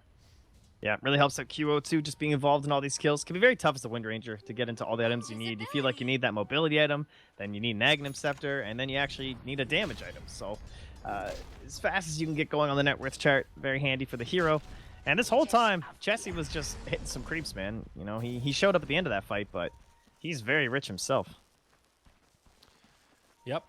A small gold lead for Wanted, only about 500, so even though it's 7-2, Complexity are still farming pretty decently in the lanes. We'll see QO get set up on here as Z-Freak starts off with the Nightmare, but QO, he just turns and drops the ult. JO's nearby, and they just destroy Z-Freak. Now Melons will not be pursued.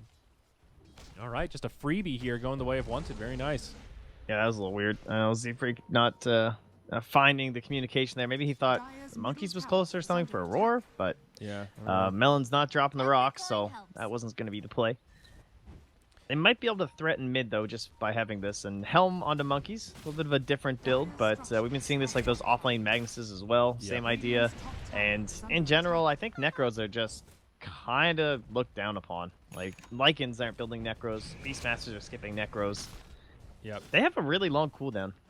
Yeah, and it's also, there aren't that many items that feed away golden experience. We'll see up top, Moo and Z-Free going in onto PPD. They find the kill there. Chessie nearby. He does have the ultimate.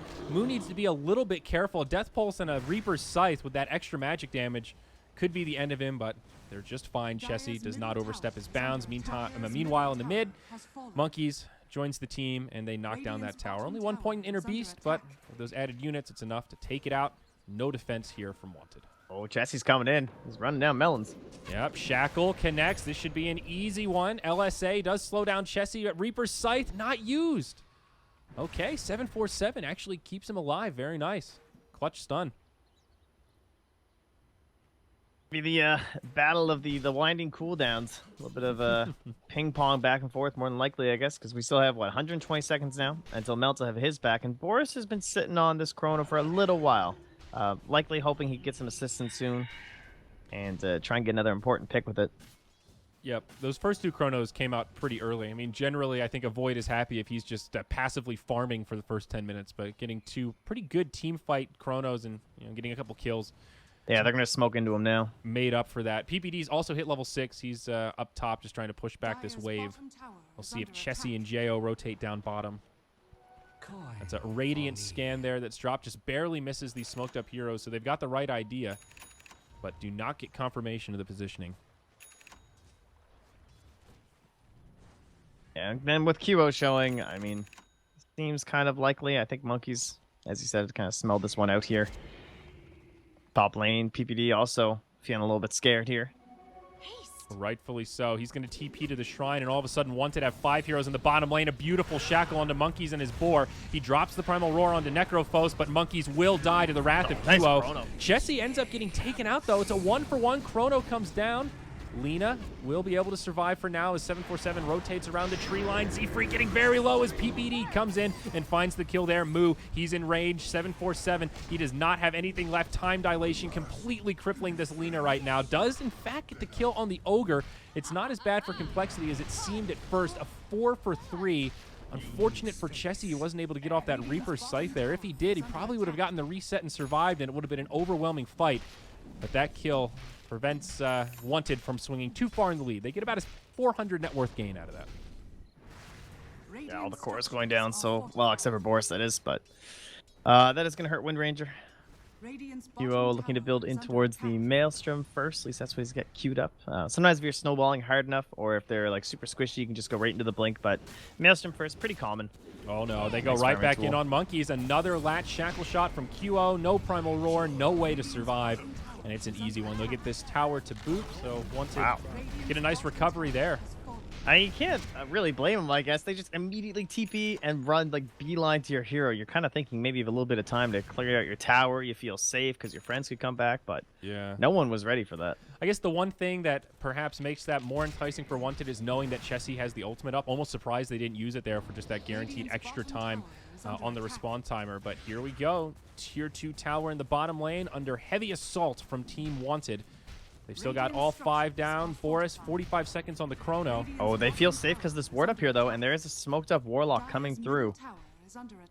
And Warlock, of course, level 9, does have the Golem. Chaotic Offering ready to come down. Here it is. Connects on 3. Moo trying to get in to close the gap. Phoenix Egg comes out from PPD. Chessie takes the Laguna Blade, and he goes down again before he can do much of anything. Egg does go off, gets a stun on 3, but Wanted are on the back foot here. Jo, he goes in hard. He tries to make some space for his team, and it will not be a successful endeavor. 2 for 0. PPD trying to fly over the tree line. Buys himself some time, but I don't think he survives through this one as the remaining survivors try to TP out. 3 for 0. Complexity finally strike back and get a big net worth swing out of it. That was a bit of a crazy play from Wanted, to be honest.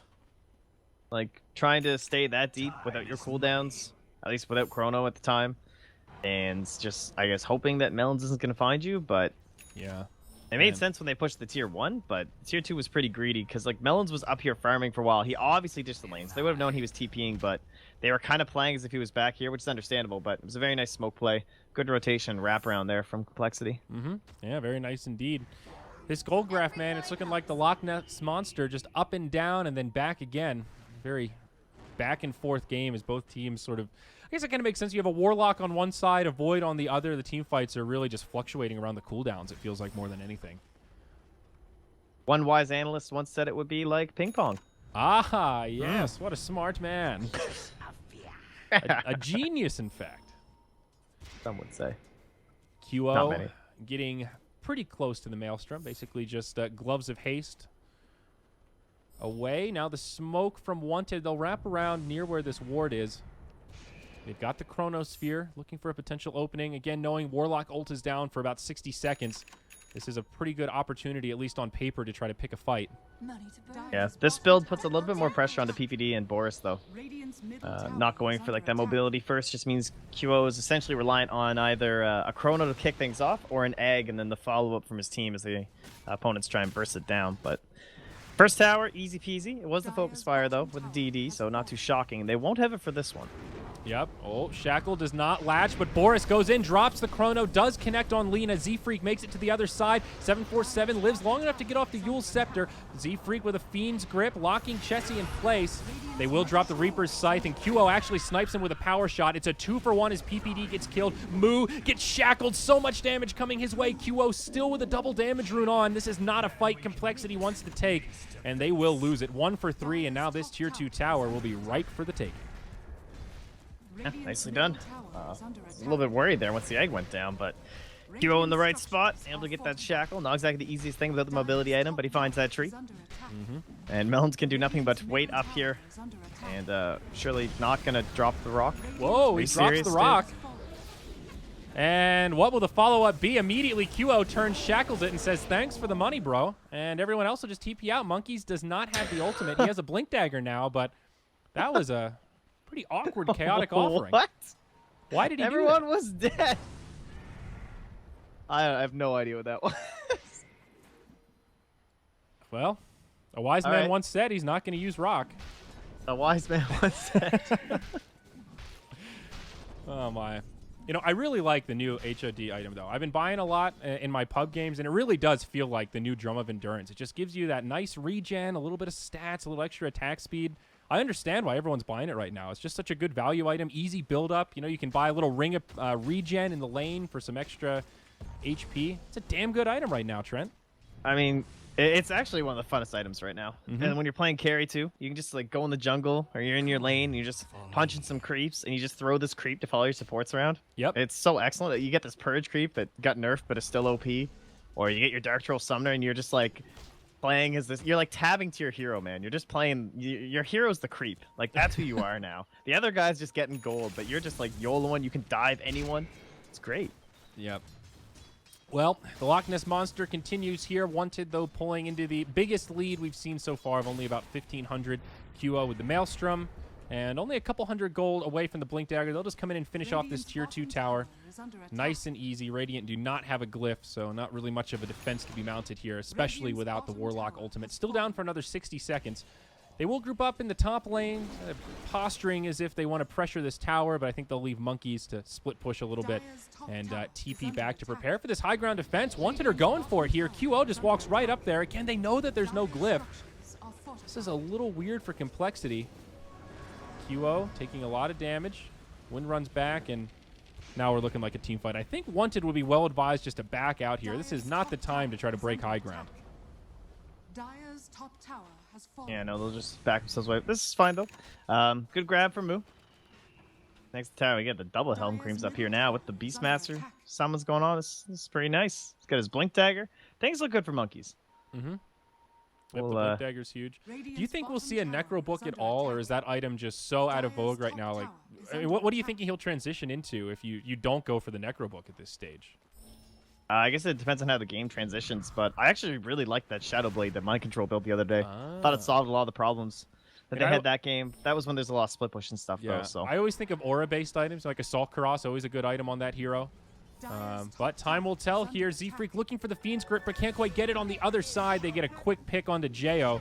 Awkward positioning here as the rock comes down just on PPD. They kill Z-Freak, but Laguna comes out onto the Phoenix. It's all these little 2v1s as the Ogre buys back, and now it's a 4v4 on the field. Phoenix and Bane both sitting in the grave. Another double damage rune on QO. That's going to give him another free golem. It looks like he drops the shackle. It actually latches onto the boar, and he will just get that free money. Now on the other side, Melons may bump into Boris and Chessie here. Chronosphere at the ready, but a nice Yule Scepter from Susie prevents it from coming out.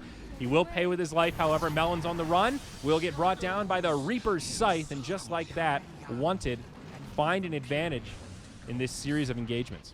yeah, these are some just scrappy little like merc fights. I don't know. It's these 1v1s, tavern brawls going on or something.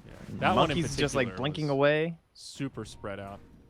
And a buyback from the Ogre. We can take a look at the team fight recap, and of course, it doesn't factor in the Ogre buyback. Thank you for recap. I don't know if it was man. quite worth it there, but the right idea. They're fighting around that Tier 2 tower, so at least he has an access point to TP to and get back in the fray. Yeah, towers, shrines. Yep. You're an ogre. You don't need items. You press E on heroes. You just bloodlust them. It's fine.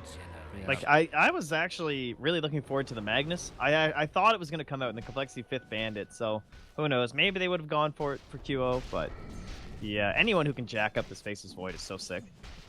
Make him super strong. Speaking Actually of the turn him Void, into a carry that he wants to be. The Diffusal's coming out here, Trent. He's got both Blades of Alacrity. Not too far away from completing that. Yeah, that'll help. We got a Yules and the Lena too, so that's pretty handy. Hey, Trent, whatever happened to the Aghanims on Beastmaster? Is that just kind of a disregard item at this point? Yeah, I think so. Like, that's just. I mean, other stuff's just better for that much money. Yeah, it seems like it. The only time I can really remember Ag's Beastmaster being a thing is if you're playing like Fata-style solo mid-core and you're just snowballing out of control. It can be a pretty cool item, but... Yeah, people would like skip it instead of blink. They would just like buy that, run at people. Like, remember there was like a slight phase. Yep. It's not that good, though. A lot of other good items that you can buy, like you said, for a similar or lesser cost. We'll see some pressure on this Tier 1 up top coming out of Wanted. That does force out the Glyph as QO drops the Focus Fire. Meanwhile, in the bottom lane, Complexity looking for some split push of their own. This Tier 2 tower, pretty low, and they should be able to bring it down around the time that this Tier 1 falls. Wanted being very cautious with their positioning here. Chronosphere is available, but they don't want to get caught too far forward. Warlock ultimate up in about 10 seconds, so reasonable. Ooh, 747 finds QO, connects, but the Shrine starts healing him up. This is kind of an awkward fight for both sides, but QO will not live. Z-Freak sets it up with the Fiend's Grip. Now Chessie TP's in. He's by himself.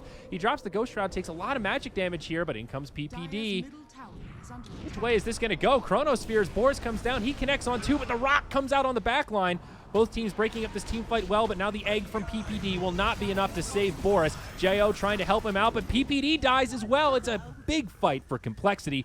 4 down on the side of the Dire. Chessie, the only one to survive. Yeah, they found themselves a hell of a fight. But again, it's another one of these scrappy little exchanges where, you know, it starts as a 1v1. By the time Chessie TP's in, he's already dead, and then it's another 2v1. Just an awkward fight. And there's this egg. Man, wow. Level 10 minus 20-second respawn time is actually insane. PPD is just like back. All right, this is a big defense here. They've still got some time on the Golem. He can tank the tower. Wind Ranger with the power shot, trying to slow things down as best he can. There's a Vlad's offering coming out for Monkeys, which will help in this 5-man death ball. QO, Shackle on the 2 neutrals, or not neutrals, rather, the creeps. They lose the Tier 3 tower.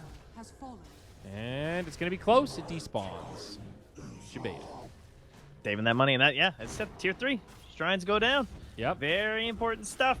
Uh-oh. They're on their way, though. Oh, not again. They want to contest this. This Shrine is not available for healing, but Complexity, they sense it. They're on the back foot.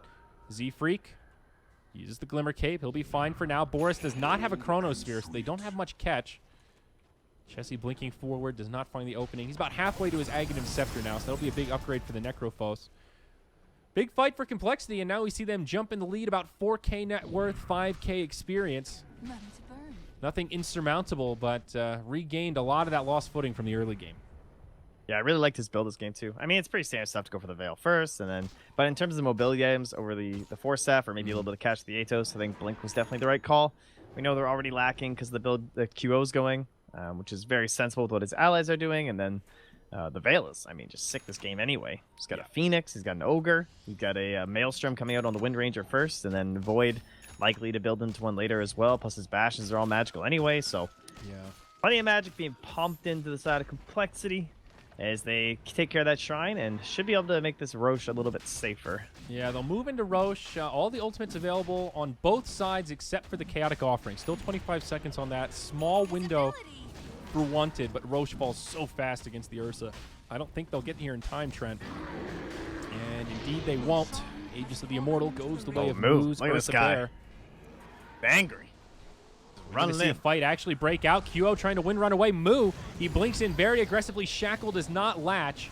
747 on the front line as PPD comes cruising over with the Sunray. Boris with a nice chrono connects on 2. Lena gets dropped, but they also lose PPD. Now Monkeys comes back. He's got the Primal Roar, puts that onto Wind Ranger. There's the ult from the Warlock on the backside. They do lose the Aegis. And it's looking like an okay fight for the Radiant. Boris going chop on Monkeys. There's another Shackle. They get the Reaper's Scythe. Complexity starting to run low on resources, but Moo, he's at full HP, and once Chessie loses Ghost Shroud, this is going to be tough for him to stand up against. Melons nearby. They don't have any slow. Necro's just going to run away. It's a 3 for 3. Now Chessie taking the big damage, and down he goes. 3 for 4. They do finish off the Aegis, but once again, Complexity find a successful fight. Yeah, it was a nice play from PVD, though. Again, that short respawn, he just comes back, goes to the Shrine, and immediately he can just pick off Monkeys on the back lines. But in the end, Complexity still the big winners on that one, despite the fact PVD can now buy a Midas. Not going to help you too much when they are just going on into your melee racks here. So they're coming back online. What do they really have, though? I guess they just have... You still have to be pretty careful with those Shackles. Oh, there's Moo. Pops the BKB, goes in onto the Phoenix Egg. They can't stun him, and PPD likely to die here. It's going to be close, but the Supernova goes off. Now Moo way too deep into the base. His teammates can't get to him. Jo pops the Shrine. It'll keep him alive. Now the Enrage comes out from Ursa. He just can't do it. It's Ursa versus the world, and the world will win. Total domination is now Monkeys caught by the Shackle.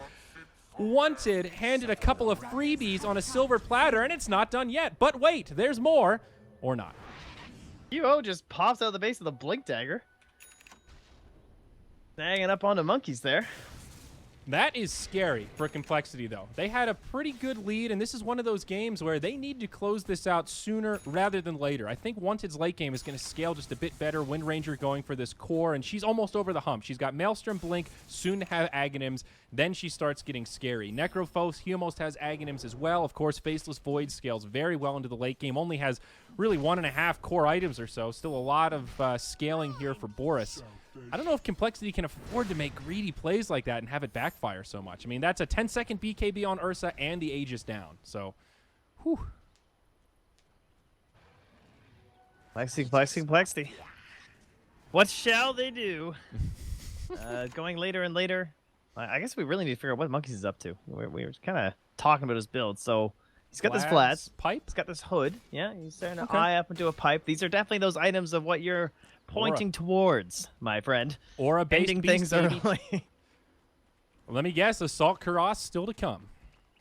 Yeah, definitely a potential one. I don't know. He might end up doing a little bit of ratting, but just this pipe in general, kind of showing what they want to do. You have this Ursa core. The game's getting later. He's going to be kited around by these Blink Daggers, this evasion. Even Necrophos, of course, already doing plenty of work. Yep. And No real denying that they are on a pretty big timer here.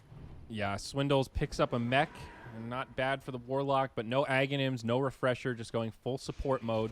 So in terms of scaling, you know, mech, not one of the better items when we're talking 45, 50 minutes into the game. Radiant scan, they think there might be a smoke or something coming this way. They're a little bit worried, even with some ward vision, but... Z-Freak in a sneaky position here. He's got Aether's Lens as well as the Glimmer Cape. Not going to find the opening, but trying to hide in the trees there. And we also can't forget about Bloodlust. You know, they already have a good team in terms of scaling, and then you add Bloodlust on top of that, and everybody's just moving a little faster, attacking a little bit faster. For a hero like Void, it's a big buff. No doubt. A wise man once said that Bloodlust is a good spell. It truly is something else, honestly. I don't know. There's something about Ogre that's just...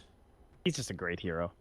I don't know. I'm still not tired of him. Even when... Because he used to be a dead hero. I don't know if you guys remember. This hero never got picked. He was, like, laughed at. I don't know if you guys remember, but Ogre used to be a joke. Yeah, he was. It was like, then Alliance started picking him for that stupid bear, and back when Armlet was bugged on bear, those were good times. You know, I remember the old, like, NIP days before Ogre was popular. They used to do the Lina Ogre Troll Warlord, like, machine gun style, carry Lina with attack speed. That was kind of cool. It didn't win that many games, but it was cool. Was your boy JC on Root Gaming, who played an offlane Ogre and went Aghanims first, I believe, in American Dota League Season 2? Question mark? Something like that. Yeah. Those were good times. Bring back core Ogre. That is something I would like to see come back again. But Solo for now, Ogre. Yeah, I remember that squad. Machine. The one and only team that people would first ban Ogre against. Good times. It's he also pioneered support Night Stalker.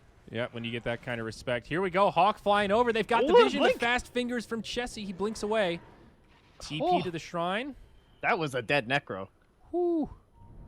That was a fast reaction right there. That was a roar cast animation blink away. Clutch stuff. Jo walking into the front line. He's going to tango with the Centaur. Shackle shot connects on 2. Creeps. Oh, they used the All right. shrine by mistake. Oh, no. Yeah, I'm not sure. Maybe That's unfortunate. preemptive. Whoa, Swindles with a big ult on the whole team. Lena follows up, destroys QO, PPD as well. It's a disaster for Wanted. Instant buybacks, though. Chrono, Reaper's Sight. It's not going to find the kills. Void, he's caught by the Fiend's grip. Z-Freak, God on the side as now Chessie comes in. It's a disastrous fight for Wanted. PPD drops the Supernova, but it's going to be too little too late. It's likely to be a dieback for PPD. Oh, don't get greedy. QO, There's no cleanup. he will back up. Oh, All no. right. That's 2 buybacks already used. That is, oh my God, look at that team fight recap.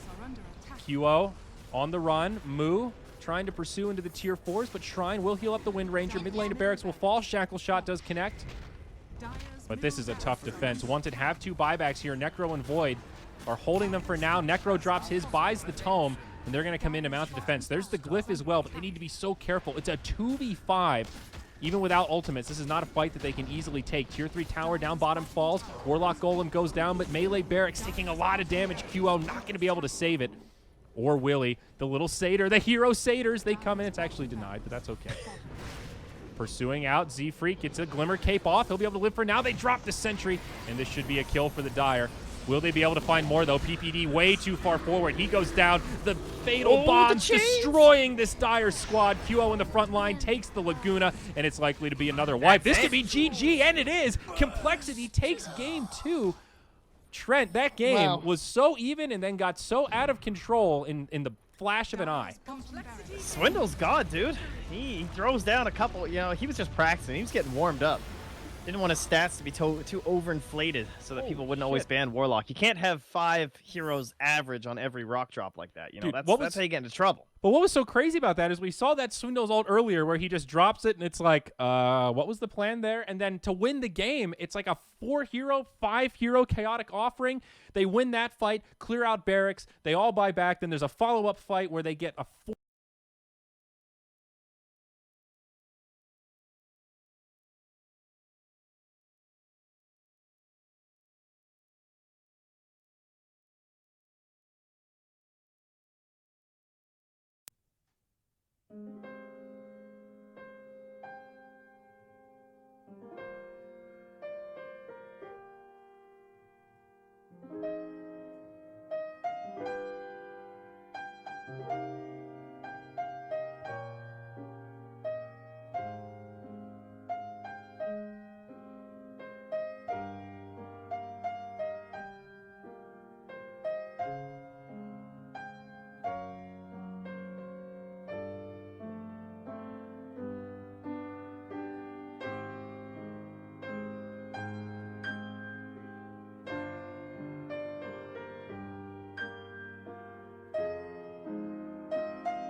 absolutely either a pick or a ban, but I'd go for a first pick on that. Homie's looking good. Fogged, any heroes you're still interested in here in the last draft? Interested? I would like to see Arc Warden, but I think no one's gonna pick that hero. Never. Not gonna happen. Hey, Floyd, what happened to Enchantress? It's not a good hero. No. I think she's bottom 5 right now. Pretty sure. I can't even recall her talents. I think her talents just make her heal more, right? That's all I Yeah. can remember from That's looking one at them. side of it. I don't remember the other. I'll look it up for you. How about that? I have it open still. So Okay. one of my tabs somewhere around here. Enchantress. Yeah, they're pretty terrible. No. Confirmed. She gets Terrible. some damage. I mean, it's like she chooses movement speed or stats, and then she chooses damage or attendant duration, then untouchable slow or resistance, and then wisps and respawn time. I think the hero just doesn't like provide enough. Like, what role does that really fit? That's Plus I don't know. 60 untouchable slow. Whoa. I mean, if you're What going is her against slow already? only physical damage It's like heroes, 120 that's- or 180 or something. The problem 130. is that's easily countered by break, which is already kind of a counter to her. It doesn't help against the her problem isn't if only these melee heroes attacked slower. It's the burst damage. You know, that's what fucks her. That's That- why yeah, she that has a hero's talent just- for magic resistance. 12% magic resistance. Look out. mind you. Whoa. Well, I don't What's know. another- Are there any heroes that these guys typically play that are still left over from PPD and the rest of the boys? I mean, I can't think of any off the top of my head. We've got a lot of good supports. That's the main thing. That's the big takeaway I think we've had as we got to game 3 yesterday and today. Just looking at the pool, quite a few support options. And again, it seems like we're kind of limited on like agi carries. You know. Sure. You guys hyped up Troll Warlord, right? Like, Hell we yeah, should dude. probably see Troll Warlord this game. I think so too. I think Slacks is correct, and I think the QO Gyro is just begging to be picked. Just I right think for so the as well. picking. I wouldn't be Mr. surprised wants if to be people still free. go for We some, didn't get your thoughts on the Ags, by the way. Are you on what, the Gyro Eggs? first item Ags? Like Aquila, Phase Boots, the Dire team Ags, ban. and then Crit, I think is the build.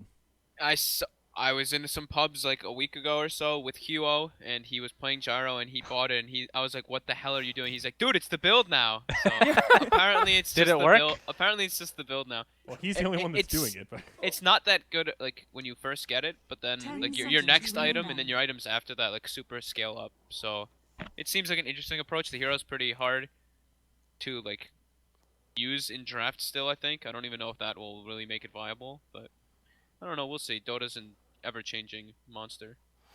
So Fogged, how do you feel about PL? No, Still stop. cool. Jesus It's Christ. still If waiting we talk to be about picked. PL one more goddamn time, can we just settle this? It's a 5 terrible seconds hero. remaining. We saw him one time. He got as much farm as he could. It was 50-minute game. He did Reserve nothing. time. And the scepter who's he will never verse? get bought. It depends on who he's verse. I Oh, think he can God, work. no. Yay! No. I think he can work as long as he's not versus like too many AoE Dire heroes, and if you team like ban. time your fight, like as soon as you get your defusal, if you get like an early timing, you can choose to fight, and you're pretty damn strong. Radiant team ban. But you can't play it versus like massive AoE. You're useless the whole game. There's a lot of catch in AoE. Yeah, all right. Well, sad we're not going to see any Brood. She was knocked out last game. it's draft time, bitches. Holy Woo! shit, we're in the draft. Draft. Let's hit it up, boy. Let's go. It's just bans. 10 All right. seconds remaining. It's just bans. Who Take it cares easy, about folks. game 3 bans? 5 seconds remaining. All right, Vengeance here and Doom knocked out, as well as Puck. Now, Puck, an interesting first Reserve round time. ban. They looking to get a mid that might have a little bit of trouble with that burst damage. Who would No. even be left? Have we seen a Absolutely death not. profit since that Ad Finum game where they held out against like 60,000 gold disadvantage? I don't think we have. I think that was the one. And a first pick Brew. Oh, yes. Now we're getting to the trench here. Holy Like- shit. I know That what's one I going wouldn't- on, guys. I wouldn't Complexity, expect Brew. they're going to pick a bristleback. We've seen it before. Bristleback brew combo. No, they took the 10 Brew to seconds deny the remaining. bristleback counter of keeping him up in the tornado the entire time. Oh. Mark my words, ladies and gentlemen. Haven't we only seen Bristle when it's paired with Coddle or Wisp? You will Finally see a it here. Rubik.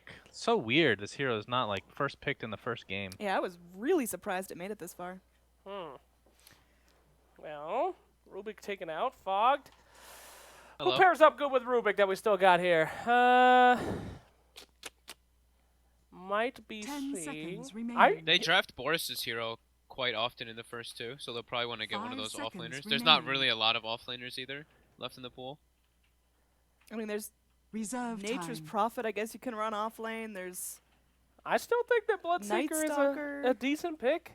Oh, Yeah. he'll be picked. Don't Dire worry. team Don't pick. you worry about it, Slacks. Ooh. Oh! They got their roaming combo going. Yeah, we see a lot of this third game Tusk coming out here. A little bit of roam, a little bit of damage, but they're going to need something more than Tusk. Tusk great at the initiations and the setup, not so much Where's the past damage? that. Yeah, right? Well, Walrus they have their Punch 10 needs a seconds. they have certain... their support remaining. combo already. Kind of reveals a lot. Yeah. 5 seconds So remaining. It complexity. could be a core Tusk, man. Oh! That would be not Dumb. fantastic That in would my be bad. opinion. Dude, the old offlane Tusk, man. Old 11. You, Yeah. you just rush Radiant Deso, right? team Is that the ban. play?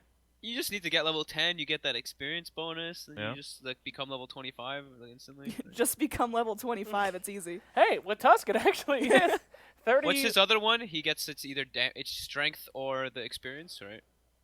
Whatever the other one is, it's very forgettable because it's literally never gonna be picked. 10 I seconds. Either can't plus remember strength or right plus now. It's damage, I damage, think. I think, right? Yeah, it's one or the other. 35 damage.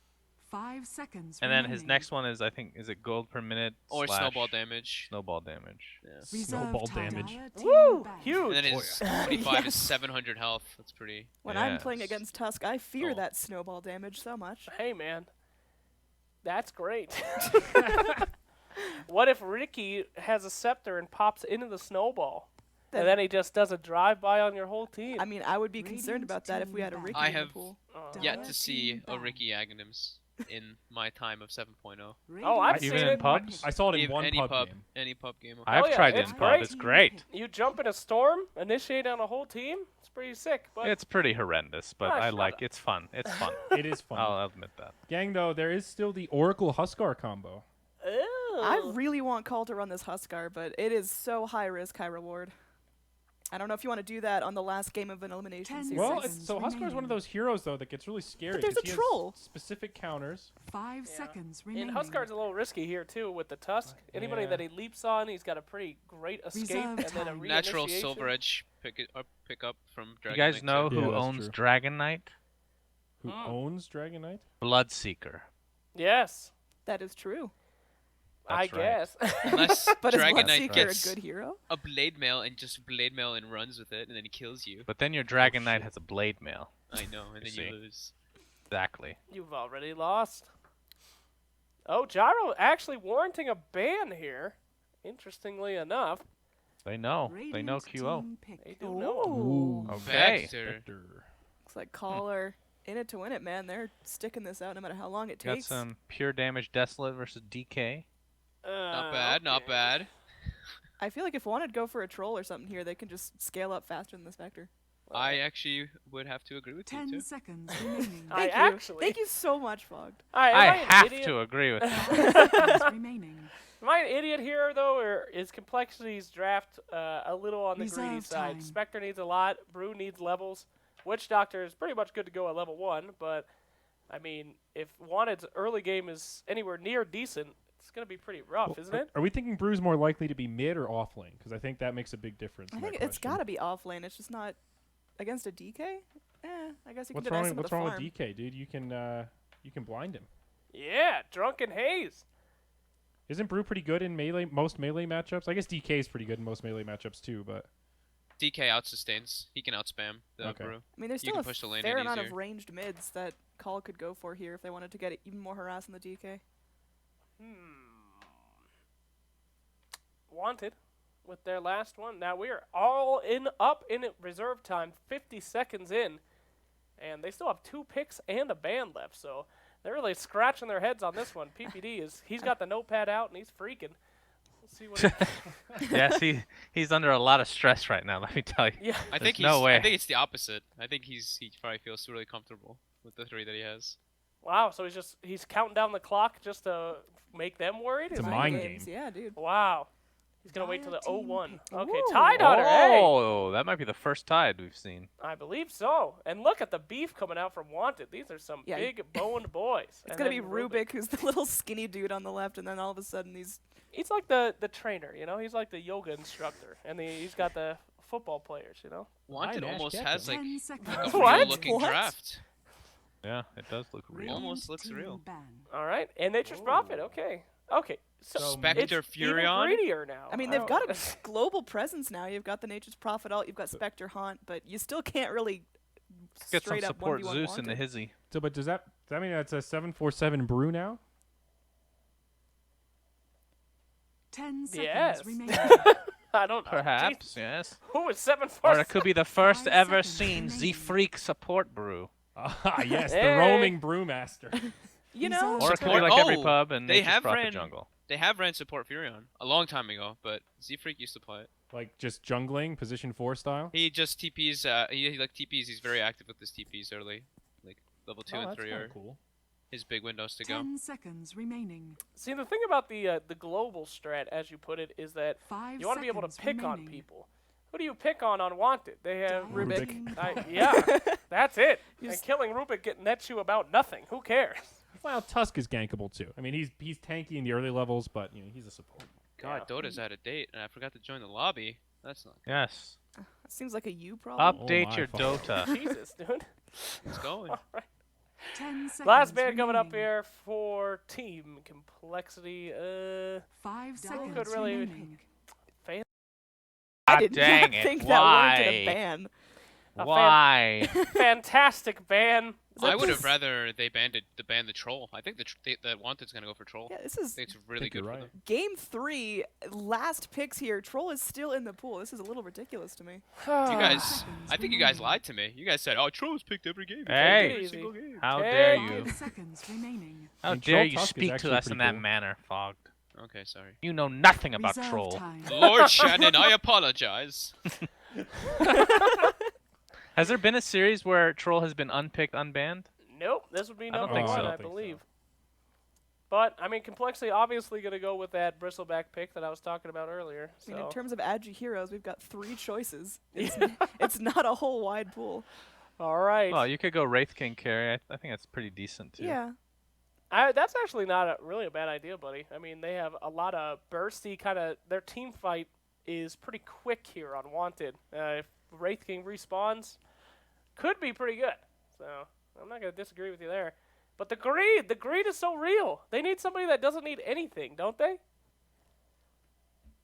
I mean, Spectre's also different than she used to be though. Slacks. You can go for like a diffusal type build now, where you Yeah, don't just yeah. rush Radiance, so she can be an active carry, not just the passive farmer. I mean, it's Sure. possible. It is possible. In fact, it's probably probable in this game. But 30 seconds remaining here. And Yeah, I actually don't even know. Don't they just sell Zeus for the global? I'm like, Yes! oh, it's Blood Get Seeker. fucked. All right, Alright? Sense Man. Wow, Get up. fucked. Shannon. Yay! Oh, Pure okay. damage, man. Okay. CK. Yeah, CK is pretty good. Wow, That's a pretty holy good CK shit. game. There is not a whole lot to deal with CK. Wanted As much are as I like, so as much as I tanky. like this Bloodseeker pick, CK is pretty good. I'm liking Oh. Wanted's draft. My God, how is My Complexity Lord. going to get through Wanted's tank? Everybody's so beefy on that team, That is difficult. and they've got a Spectre.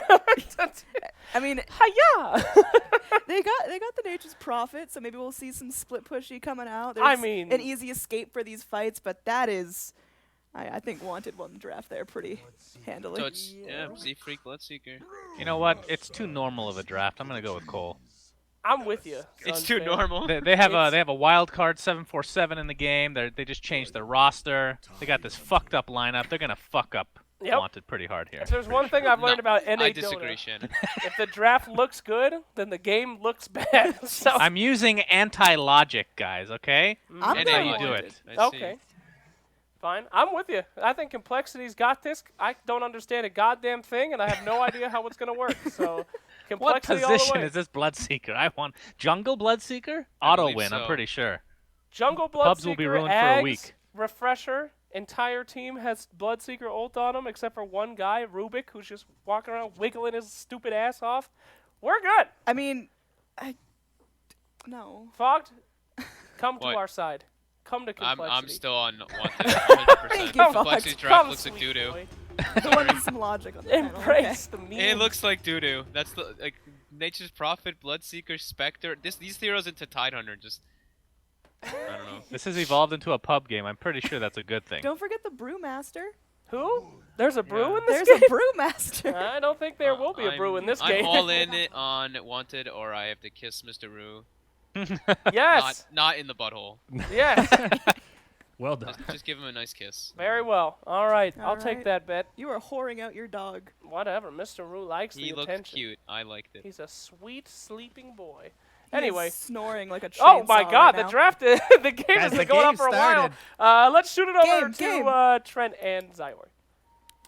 All right, thank you very much, gang. It looks like it will indeed be the Jungling Bloodseeker, Iron Talon first item. Mr. Trent Pax, how are you feeling looking at these drafts here? I am on the fogged camp. I think Wanted has a slightly advantageous ease of execution advantage here. Really? I don't think so. No? I think they got this. No, I'm a believer. You're on the complexity We got camp. Dong on the Brewmaster. 30 seconds That's to going to be battle. fine. We got Z-Freak on Bloodseeker. This guy knows all the tricks of the trade of all those various niche 4 positions, and Bloodseeker's one of them. True. Seen Jerax do that thing with the Dagon before. I don't even think we've seen Z-Freak do it in the past. So you really the hero that I'm concerned about though is the Brewmaster. I think this like 747. He's played a lot of Brew, but it's just a hard hero to execute with right now. There's a lot of pressure to make those ultimates count towards the late game. He doesn't always scale that well unless he gets a lot of momentum in the mid game. I feel like there's a lot of pressure on 747 here. If he has a good active early game, Complexity might have a chance. You just gotta believe. Yeah, if you believe in Complexity, you gotta believe in these Brew splits because they'll win some fights, they'll take some towers with profit, and they'll just be like chucking out these silences, and suddenly he just snowballs way to control. It's certainly feasible for Complexity. I mean, I can definitely agree with the sentiment that things look pretty stock and standard here on the Radiant. I mean, they got this Rubik and CK to come out. Oh, look at this nice Treant pull. Well played here by Mr. Monkeys Forever. Seems like he's got some experience on this. So let's talk about the lane setup a little bit, though. We'll see a rotation. PPD will stay off lane for the moment, and they are going to rotate out. Chessie comes bottom. Snowball in from Jo onto Melons. There's the Reality Rift, and the Coconut will just stop that one dead in its tracks. Very nice. Easy. So it's now a safe lane CK, and the TP up top was Boris, so they will indeed go to the off lane Tide Hunter. It seems like they almost wanted to aggro try with the safe lane Tide, but they've switched it up here. Yeah, looks like they trying to find out that Spectre, right? This is a nice situation too. Boris just gonna be able to bash up into this guy. But Moo, I have a pretty decent time farming up here, I would say. Yeah, They're so pretty far. happy now they've left. Monkeys up top just trading blow for blow with PPD and Boris. Kind of an awkward lane up top, but as you mentioned, Moo, kind of the big benefactor. QO mid lane, it is Dragon Knight versus Brewmaster.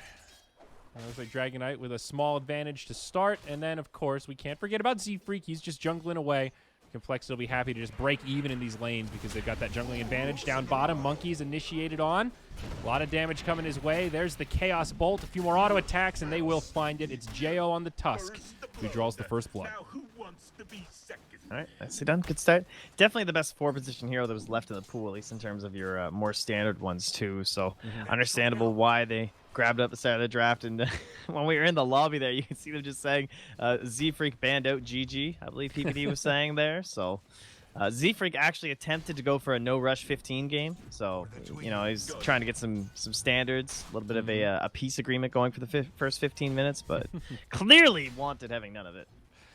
Absolutely. Spectre up top, 10-4 against the 5-1 Tide. We'll see how this lane continues to unfold. So far, the supports for Complexity have been elsewhere on the map, leaving this Spectre to his own devices. Jo forced to use the Shrine to 747 with a haste rune. Chases him down, and will be pushed back to lane.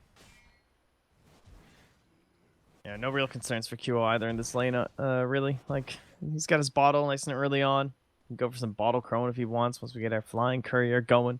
And just continue to CS. I mean, you can see 747 not even bothering with the Drunken Haze in the first 3 levels. Yeah, Not going to be too impactful. gets it at level 4 here, though, but yeah, you're right. Given the fire like that. Yeah, DK's got a nice lane. Snowball down bottom. Jo in onto Melons. No follow-up from Chessie. Coconut will not find any bounces. In comes the CK, though. There's the damage onto Melons. Voodoo Restoration healing him up a little. And that'll be the end of it. Just some damage exchanged.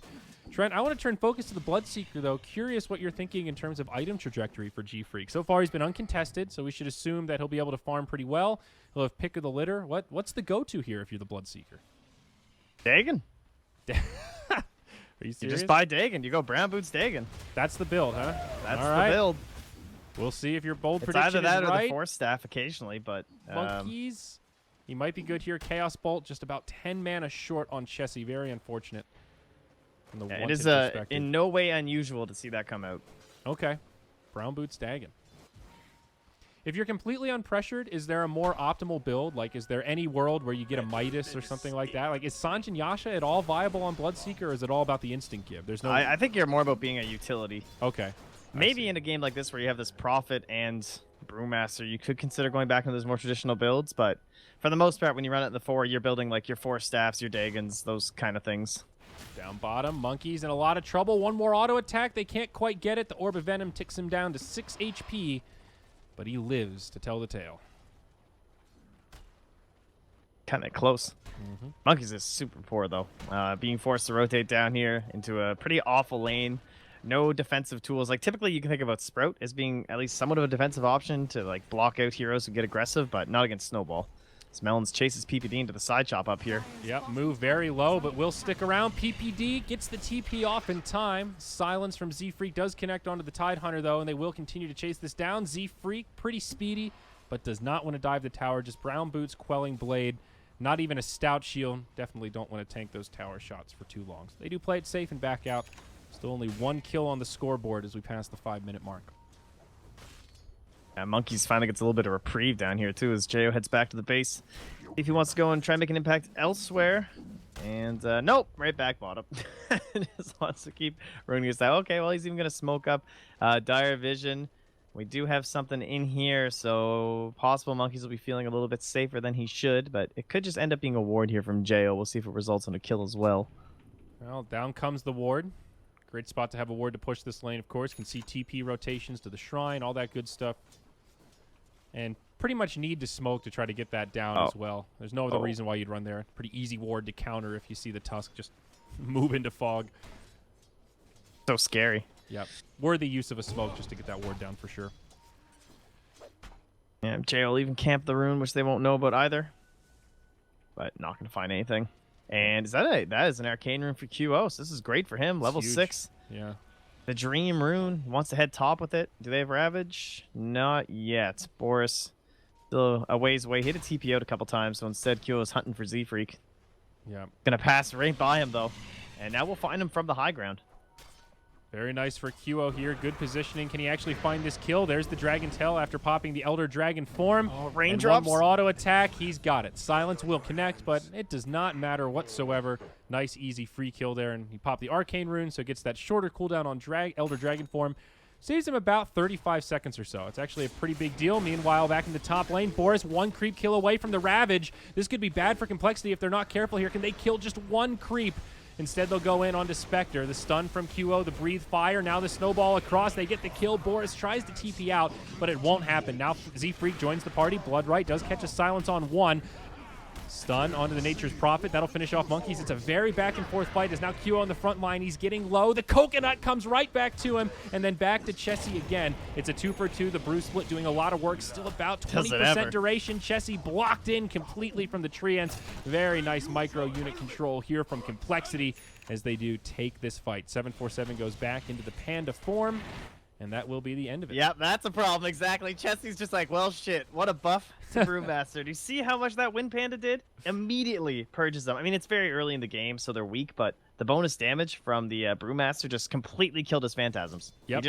The Windmaster, easy. Sick fight here for the Dire Squad. And that gives them a nice little goal That's lead. a problem. That's so funny. Oh my. Monkeys now has his phase boots complete on the Nature's Prophet. Good stuff there. And looks like 747 thinking about just right into Arcane Boots. Of course, Blink Dagger on Brew, one of the first items you'll want to pick up. But a great first Brew ult for sure. I mentioned in the draft that this is one of those heroes, sort of like Death Prophet. You need to make every ultimate count, especially in the early game. And that's one hell of a start for Susie. Yeah, now he's so rich, he's even eyeing up an early Vlad's here. So, of course, all your auras for you non-Brewmaster aficionados. So we don't get to see the hero all too much these days, making a nice reappearance in the off lane, though. But they do keep going when you're in your ulti form. They just follow around your little Earth Panda. And some slow siege down bottom. QO with the Elder Dragon form. Just slowly chipping away. Hard for Complexity to defend here. Moon on the Spectre. Lingering nearby. Does have a haunt. Looks like he's going to go for Helm of the Dominator. See if they can get the deny on this tower. And Monkeys is actually the one to grab it. Chessie. Reality Rift. Chaos Bolt onto the Witch Doctor. Follow-up not quite there. Cask will take a bounce, but that's where it stops. Nice breeze fire on 2. QO has nowhere to go as he's the one that gets ruptured. And they'll go 1-for-1. Chessie tries to TP out. Z-Freak will have the damage with his friends. Jo as well gets taken down, and it's a 1-for-3 double kill for Z-Freak. Complexity once again find a great fight. 466 gold immediately onto our Bloodseeker. And then, yeah, that Helm also going to be done here for Moon in just a moment. So that flying on in. He can grab himself a creep and just farm in towards what I guess you might assume will be the Manta build, but who knows? He ends up getting enough going for himself. He might head into the old stock standard Radiance. It has a little bit of merit this game. Yeah, no doubt. Things looking okay for Complexity in this early game. Now up to about a 1,500 net worth lead. He's so rich. He's skipping over some of the Dagon. That's poverty Bloodseeker. That's when you're not getting this farm. He's going straight for the Aghanims. Wow, treads Aghanims. Double ruptures going. This will make Suns fan happy. We'll see how I it mean, works. it's so good on this hero actually. And like again, this is just more that utility idea with the hero though, right? Where it's not about the right clicks at all. It's just your ultis and your silences. Having the double ultimate 2 scepter charges. QO up top comes in. Elder Dragon form. Dragon tail onto Melons. Chessie's there with the follow-up. Stun locked full to 0. Nothing the poor Melon could do. I even has some illusions to help out with the push here, but Is that Blink Dagger up on Brewmaster? No, he's going for Vlad's first item. Interesting. yeah, he's doing the auras. I like it. Up top, Chessie looking for a TP home. Seems he'll make it. 747 drops the trees. The Quelling Blade from QO, so he's able to make it out. Now he turns onto the Spectre. Brew Split, though. QO should be dead here. Bloodright actually falls short. This Dragonite just a little bit too tanky. They catch him with the stun, but there's nice Boris save. with a Ravage. Keeps him alive. They might be able to turn on Monkeys. Nope, there's that Wind Panda. Pesky little devil.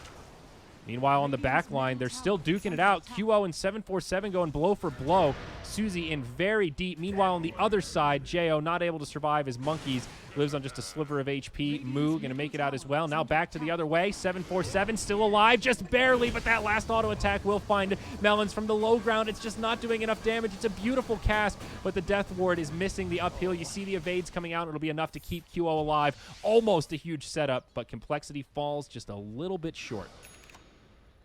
Yeah, just a couple mistakes, I guess, throughout that fight there. Whereas, I mean, you can't really blame 747 too much. He doesn't have 4 people controlling his hero or anything like that. But diving under the tower, like the Dragonite just kind of almost dragging the Earth Panda under the tower with him. And so Susie gets put in kind of a weird spot. And he was busy microing the Wind Panda, so he wasn't able to throw out all the stuns that were available to him from the Earth one because he was doing some tosses up on the other side of the engagement. Right. And that basically secured QO's escape there. This Dragonite still looking pretty farmed. QO, top of the net worth chart. Looks like Armlet will be his next item of choice, just a recipe away. Always a good item to have on the DK. And checking in on Z-Freak's Scepter status, we are about 1,300 gold away. He's pretty close. This is when things maybe get a little more difficult for Wanted, especially on that reveal. You know, we always talk about Blink Dagger reveals, but that first fight when there's 2 ruptures, that'll catch you off guard, you know? Yeah, at least they'll know he's going for it for a long time, but without buying any of the other components, you never know exactly how close it is. And they do not have Lincoln's heroes at all, so no. These are going to get off. Like, the best they could do is hope that Jo gets farmed enough for a Lotus Orb, or maybe even Boris if he wants to skip mobility and just goes second item. Boris going for Mech. Looks like that'll be Arcane Mech for him, and then into the Blink Dagger. You've seen this pretty commonly on Tidehunter. Just try to tank up, get some utility for the team. Use the Ravage maybe a little more defensively in these first few. We'll see a 5-man squad from Wanted, though. All 5 in the top lane as they put some pressure on this Tier 1 tower. Looks like Complexity will not mount a defense. They're busy smoked up roaming about the Radiant jungle. And now they come in. The TPs, the tower on a sliver of HP. Maybe they can just blow up 747, and they do. Can't even get the Panda split off. That's a misplay from Complexity. A 3v5 at best as two of their members were still rotating in. Now the snowball in. Monkeys taking a lot of damage. Reality Rift stun. He will fall. Bloodright only connects on the Rubik. He'll get ruptured, but tries to TP out right away. QO keeps his friend alive. The Coconut falls just short from Melons. Now Reality Rift. The Coconut, no, now keeping him alive, but not for long. Ice Shards, another stun from the CK, and it's Wanted that strike back. They find a trio of kills. The top tier 1 tower does die, not denied by Complexity. They got pretty much everything they wanted out of that, and even their Rubik survived. Yeah, I mean, you can imagine if you actually do manage to get the split off, could be a good fight. Could go well. Team was wrapping around, but a bold play for sure. 747 was annihilated, but they will try and do a little bit of split push down bottom here with Monkeys. Yep, Monkeys now going for the drum, kind of a classic Nature's Prophet build. I think Phase Drum Orchid is usually what I think of, or maybe even a Maelstrom next. Kind of curious if he's going to transition into right-click or kind of go more utility. He has a lot of options. It's a good foundation for a number of different builds. Yeah, judging by how this game's going, probably going to have to look in towards a Maelstrom for some split push, but... Yo, down bottom, Monkeys caught here. Out comes the Sprout. QO does not have the Elder Dragon form, but he does have a Dragon Tail. Can Monkeys juke him and jive him? The answer is yes. Meanwhile, back in the mid, Coconut bouncing around. Death Ward comes out, but Boris will survive through it.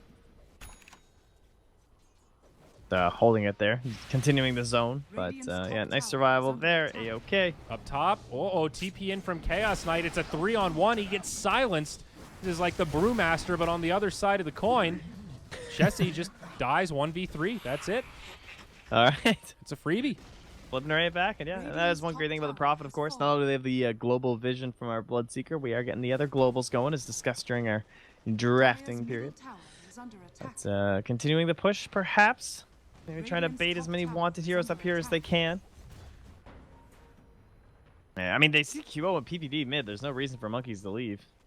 Yeah, up top, they were thinking about maybe moving into Tusken look at for a this. kill. Yeah, the Centaur stalking them, though, to make sure Monkeys will be safe as well. Now the slow siege mid. They force out the glyph. Nice stun on the Brewmaster before he can split. Melons on the other side. Sprout. Cass going to start bouncing around, but no, the snowball across. Out comes the split from Brew, and this Dragon Knight locked down, but Boris with a huge Ravage connects on 3, drops the mech, keeps QO alive a little bit longer, and might have just salvaged this fight for Wanted. QO does end up dying. Moo trying to get out. Ice Shards fly, but it's not enough. Panda's in the back line. Messing up this fight, but he is going to go back into Panda form. 747, he's isolated, and they bring him down now 1-for-1 with Complexity on the retreat. Ice Shards will actually block out Z-Freak just a little bit here. Rubik with the stolen Spectral Dagger. Comes in for a telekinesis. Nice grab, Jo might be able to just finish off Melon straight up. Chessie with another stun into Reality Rift. This CK doing a hell of a lot of damage in these fights. It is Wanted that finds the advantage at the end, albeit a small one. Yeah, that was definitely advantage Complexity until the pick off onto the Witch Doctor, just because they were able to bring down their top net worth in the Dragon Knight. But he'll be back here in a moment. Arcane Rune. Oh, Boris. Fortunately, doesn't really want that one yet. Great rune for a tide, but not much use when you've already popped your Ravage. So, QO with the bottle. More than happy to take it as well, of course. Boris is But already... yeah, we got... sorry. Oh, what's Boris doing? I was going to say he's already been getting off good Ravages, and now he's pretty close to the Blink Dagger. He's got 1,500 gold after the mech. We also have the double Ruptures ready to come out here from Z-Freak. Oh, okay. Big opening here. Smoke. They catch Swindle. Poor Witch Doctor just obliterated. Oh, well. That's a tank the gank moment. That's fine. Yep. I guess better the Witch Doctor than anyone else in that kind of a scenario. Moo, sensing that the rotation could be coming his way, just TP's back to the shrine. Good call there. Meanwhile, Monkey's still just farming away. Looks like Force Staff, probably into Hurricane Pike, will be his next item. I like this. Synergize as well with the fact there's going to be 2 Ruptures going as well. And then just the general fact of trying to kite these guys around, like saving someone after a Ravage, pulling people away from Chessie after he initiates and has those big 4-second stuns. Makes a lot of sense. There's a Ravage mid on the Boris. Kraken won't save you from that, but a TP will. Good item. Yep. Easy against the Bloodseeker. So Z-Freak, we'll see if he goes for that Yule's, another kind of classic item that these support Bloodseekers will get. Yep, another one, so you can basically get the guaranteed silence. Yules them, drop the blood right, and they can't get out of it in time. Yeah, or cancel Super TPs as well. Yeah, that too. I guess that dual-faceted utility there. Smoke now from Complexity. 747 leading the charge, about halfway to the Blink Dagger. Still just Brown Boots Veil, or pardon me, Vlad's. This Brewmaster is actually pretty broke right now. He's lowest of the cores. Rubik, less than 1,000 net worth behind him. 747 had a good start. He was up there, but yeah, brutal. That's kind of happens with Brew if you don't win these fights, right? It's the only way he gets gold. He doesn't really farm too much. They find the DK. He's deep behind the tower. He does get silenced, drops the Elder Dragon form, but he's got a lot of teammates inbound. Can they get here in time to save the DK? That is a resounding no. Chessie caught by the coconut. Brew splits already come out. This could be the end of the Chaos Knight as well. He tries to armlet toggle, but it won't be enough to survive. They'll get a free tower, and it's not done yet. Tusk caught by the Earth, or the Wind Panda rather, sets it up for the rest of the team as the Boulder Toss flies through, and it will be a 3-0. Z-Freak on the mega kill streak as they now move into this tier 2 tower. This is a huge burst of momentum for Complexity. Damn, I was saying he was poor, and then he just comes in, gets that first kill. He ends up with 522 gold just from that, and that makes it all the more impressive. Back up. He did that without a Blink Dagger, without any real farm, just good positioning and a good call to dive deep onto the DK, knowing that the rest of Wanted were not quite in position to defend. Is who's the support again in this game? Is it Z-Freak? Is that him up there with the 8K net worth? Supposed to be Z-Freak, yeah. That would be the, the position 4. Okay. So you guys didn't want to see any more jungle Bloodseekers, right? Certainly this will help the situation. Yeah, I mean, it can be really good when you're left uncontested like this. I mean, think back to that early game. Wanted let Z-Freak have complete run of the jungle, nothing slowing him down, and then his first couple rotations into that top lane were pretty good. You know, he's 5-1-5. It's not like he was just passively farming. He got the best of both worlds. He got kills and free farm. So I guess not surprising to see him so high on net worth. Yeah, and he's going to opt into a 4 staff as well. Yeah, good item on Bloodseeker. Natural synergy there. Dire's middle tower is under Boris, invisible, not a smoke as he goes in onto Melons. He does have the Ravage, but he gets ruptured. And this makes things a little precarious for Tide. He also gets silenced. Oh, no. They will get the kill on Monkeys, but they stop the Ravage from coming out, and it's an okay opening to the fight for Complexity. They've dived past the tier 2 tower now, and they'll just turtle up in the base, split pushing on both side lanes. In the bottom, we've got Moo, and up top, it's 747 trying to put some pressure on that tier 2. Dire's middle tower. Well, creeps took a little while to get here, and a glyph, so time being delayed. Panda's available, 20 seconds until we have our Nature's Prophet back, though. Here we go, 747 jumps in, clap right into Brew Split. Snowball from the Tusk, but not going to do much on the side. Chessie just completely surrounded. Boris has the Ravage, but trying to find the opening to use it. Melons in the backline with a huge Death Ward, destroying the team. Chessie and Boris both down, and now QO put up into the air. He is invisible, and they've got no detection. The Shadow Blade will keep him alive.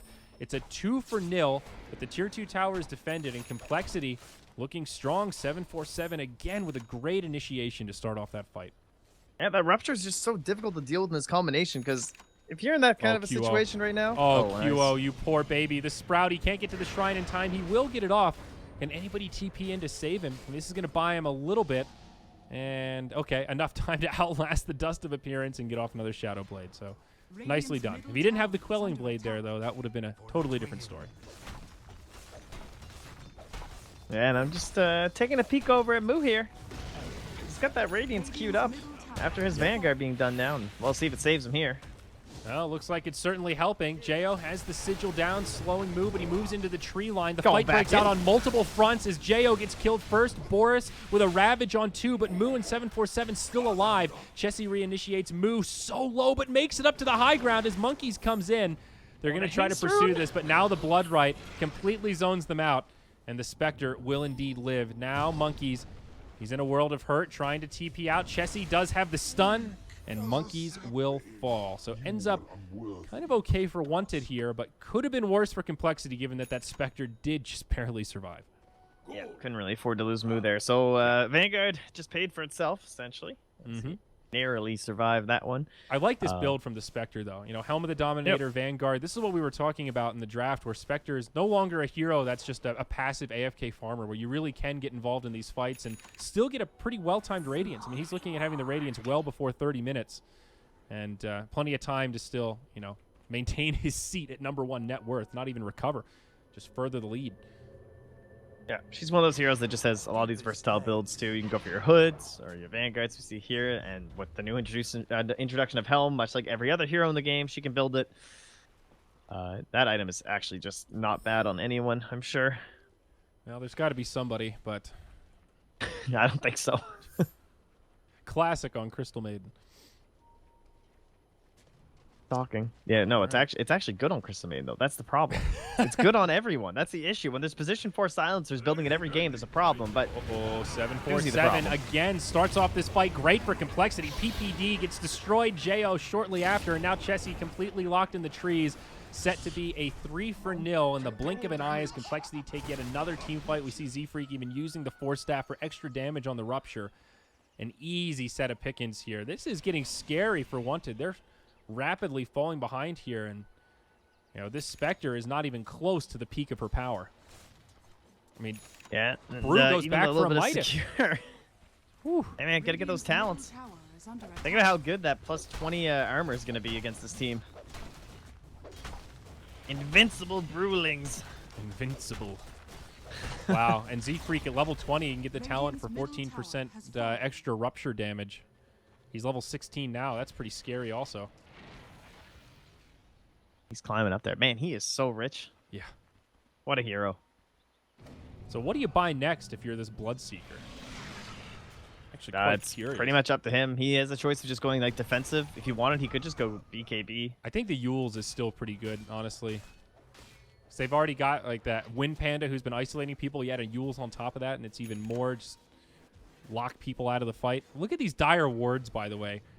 This kind of trio just trickling into the Radiant jungle, ready to find anyone if they come to farm. Yeah, and you can see how they're playing around them too right now. I mean, this is kind of standard stuff, right? We get to that point in the game where maybe not so much since 7.00, but certainly in the olden times, we always got this vertical split on the map where you were like more comfortable in your opponent's jungle than your own. Yeah. And we're kind of back to that right now. Moo has the dagger for escape here. Well, Moo may time. die, but he's already bought the relic, so it's not the end of the world here. His team's starting to come in to try to mount a defense, but they cannot. QO finds credit for that kill. Melon's the only one here. Now it's a 1v4 for him, and I don't think there's any way he survives this one. QO, he's now picked up the Silver Edge, so they do have break on this Dragon Knight. Pretty good against Spectre. Yeah, and they'll get one back here from Wanted. Only one tower down. And they don't aim on stopping, and right choice, because as you said, yeah, he bought the There's relic. no but buybacks. Yeah, he these ain't two coming heroes are back. down for 30. This is a huge window. Now we have both 3v5. Ruptures and the Brewmaster. We've seen this before. We have. They can definitely hold here, but this is a big opportunity for Wanted to get some damage in. 747 tries to pop into the ult. It gets interrupted. Ravage comes out, but the Force Staff chain, it almost keeps him alive, but it's not enough. That'll be 3 heroes down. There is a buyback on the Brewmaster. He'll use it. He has ultimate, so it's a good choice. that DK, toggle Armlet QO. toggling as they will lose Chessie after Rupture comes out. They'll finish off the tier 3 tower, so now they can go for Shrine. Z-Free trying to chase out. They want this kill on QO, but the Armlet toggle is just too much. He toggles it once more, TP's home, and he will live. They only lose one there after forcing a buyback on the Brewmaster. I think Wanted should be pretty damn happy with that. Most certainly so. Tier 3 as well. Indubitably. Shrines are game. Roche becomes open. And Wanted are right back in it after things. We're starting to get a little bit scary with this whole Bloodseeker thing. Yep. We were approaching a Whoa. almost 7k lead, and there she blows. It's Dagon time. It's the Dagon. Yar. Yar. Here we go. Roche He is on kind for of a the dive. pirate. If any hero is a pirate besides Kunkka, I mean, he's a respectable admiral, but let's be frank, he's close to a pirate. Z-Free, like, this guy looks like a pirate. I don't know. He's shirtless, he's scary. Z-Freak the pirate. Take what you can, give nothing back. That's He's a Z-Freak's motto scallywag. right there. So this is a very slow Roche. Complexity It's do like- not have much in the way of minus armor. It's like that Nip game where the sigil just comes in and makes it so difficult, but I do think this is a really nice call. They know from Ravage is Complexity. down. So this Yeah. is a good opportunity, but still pretty scary. Like They once just it- don't want to lose it to Wanted, though. I don't think they can afford that. Yeah, you don't want to hand it over passively, that's for sure. But just look how slow this is. Wanted are just slowly wrapping around into the pit. Yeah, they have Phantasm. QO on the other side realizes there's no sentry, gets a little bit of an opening onto Spectre, forces out the Haunt. This is at least delaying the Roche, breaking things up. Chaos Knight gets bouldered on in. Compliments of The Tusk, who gets Dagoned, and Chessie dies Roche's after. Now team Boris, complexity. he hops in. Boris actually snatches the Aegis as the Dire finish off Roche, but this split is going to be too much. These Ruptures plus Force Staff are too much damage, and Boris is certainly to fall here.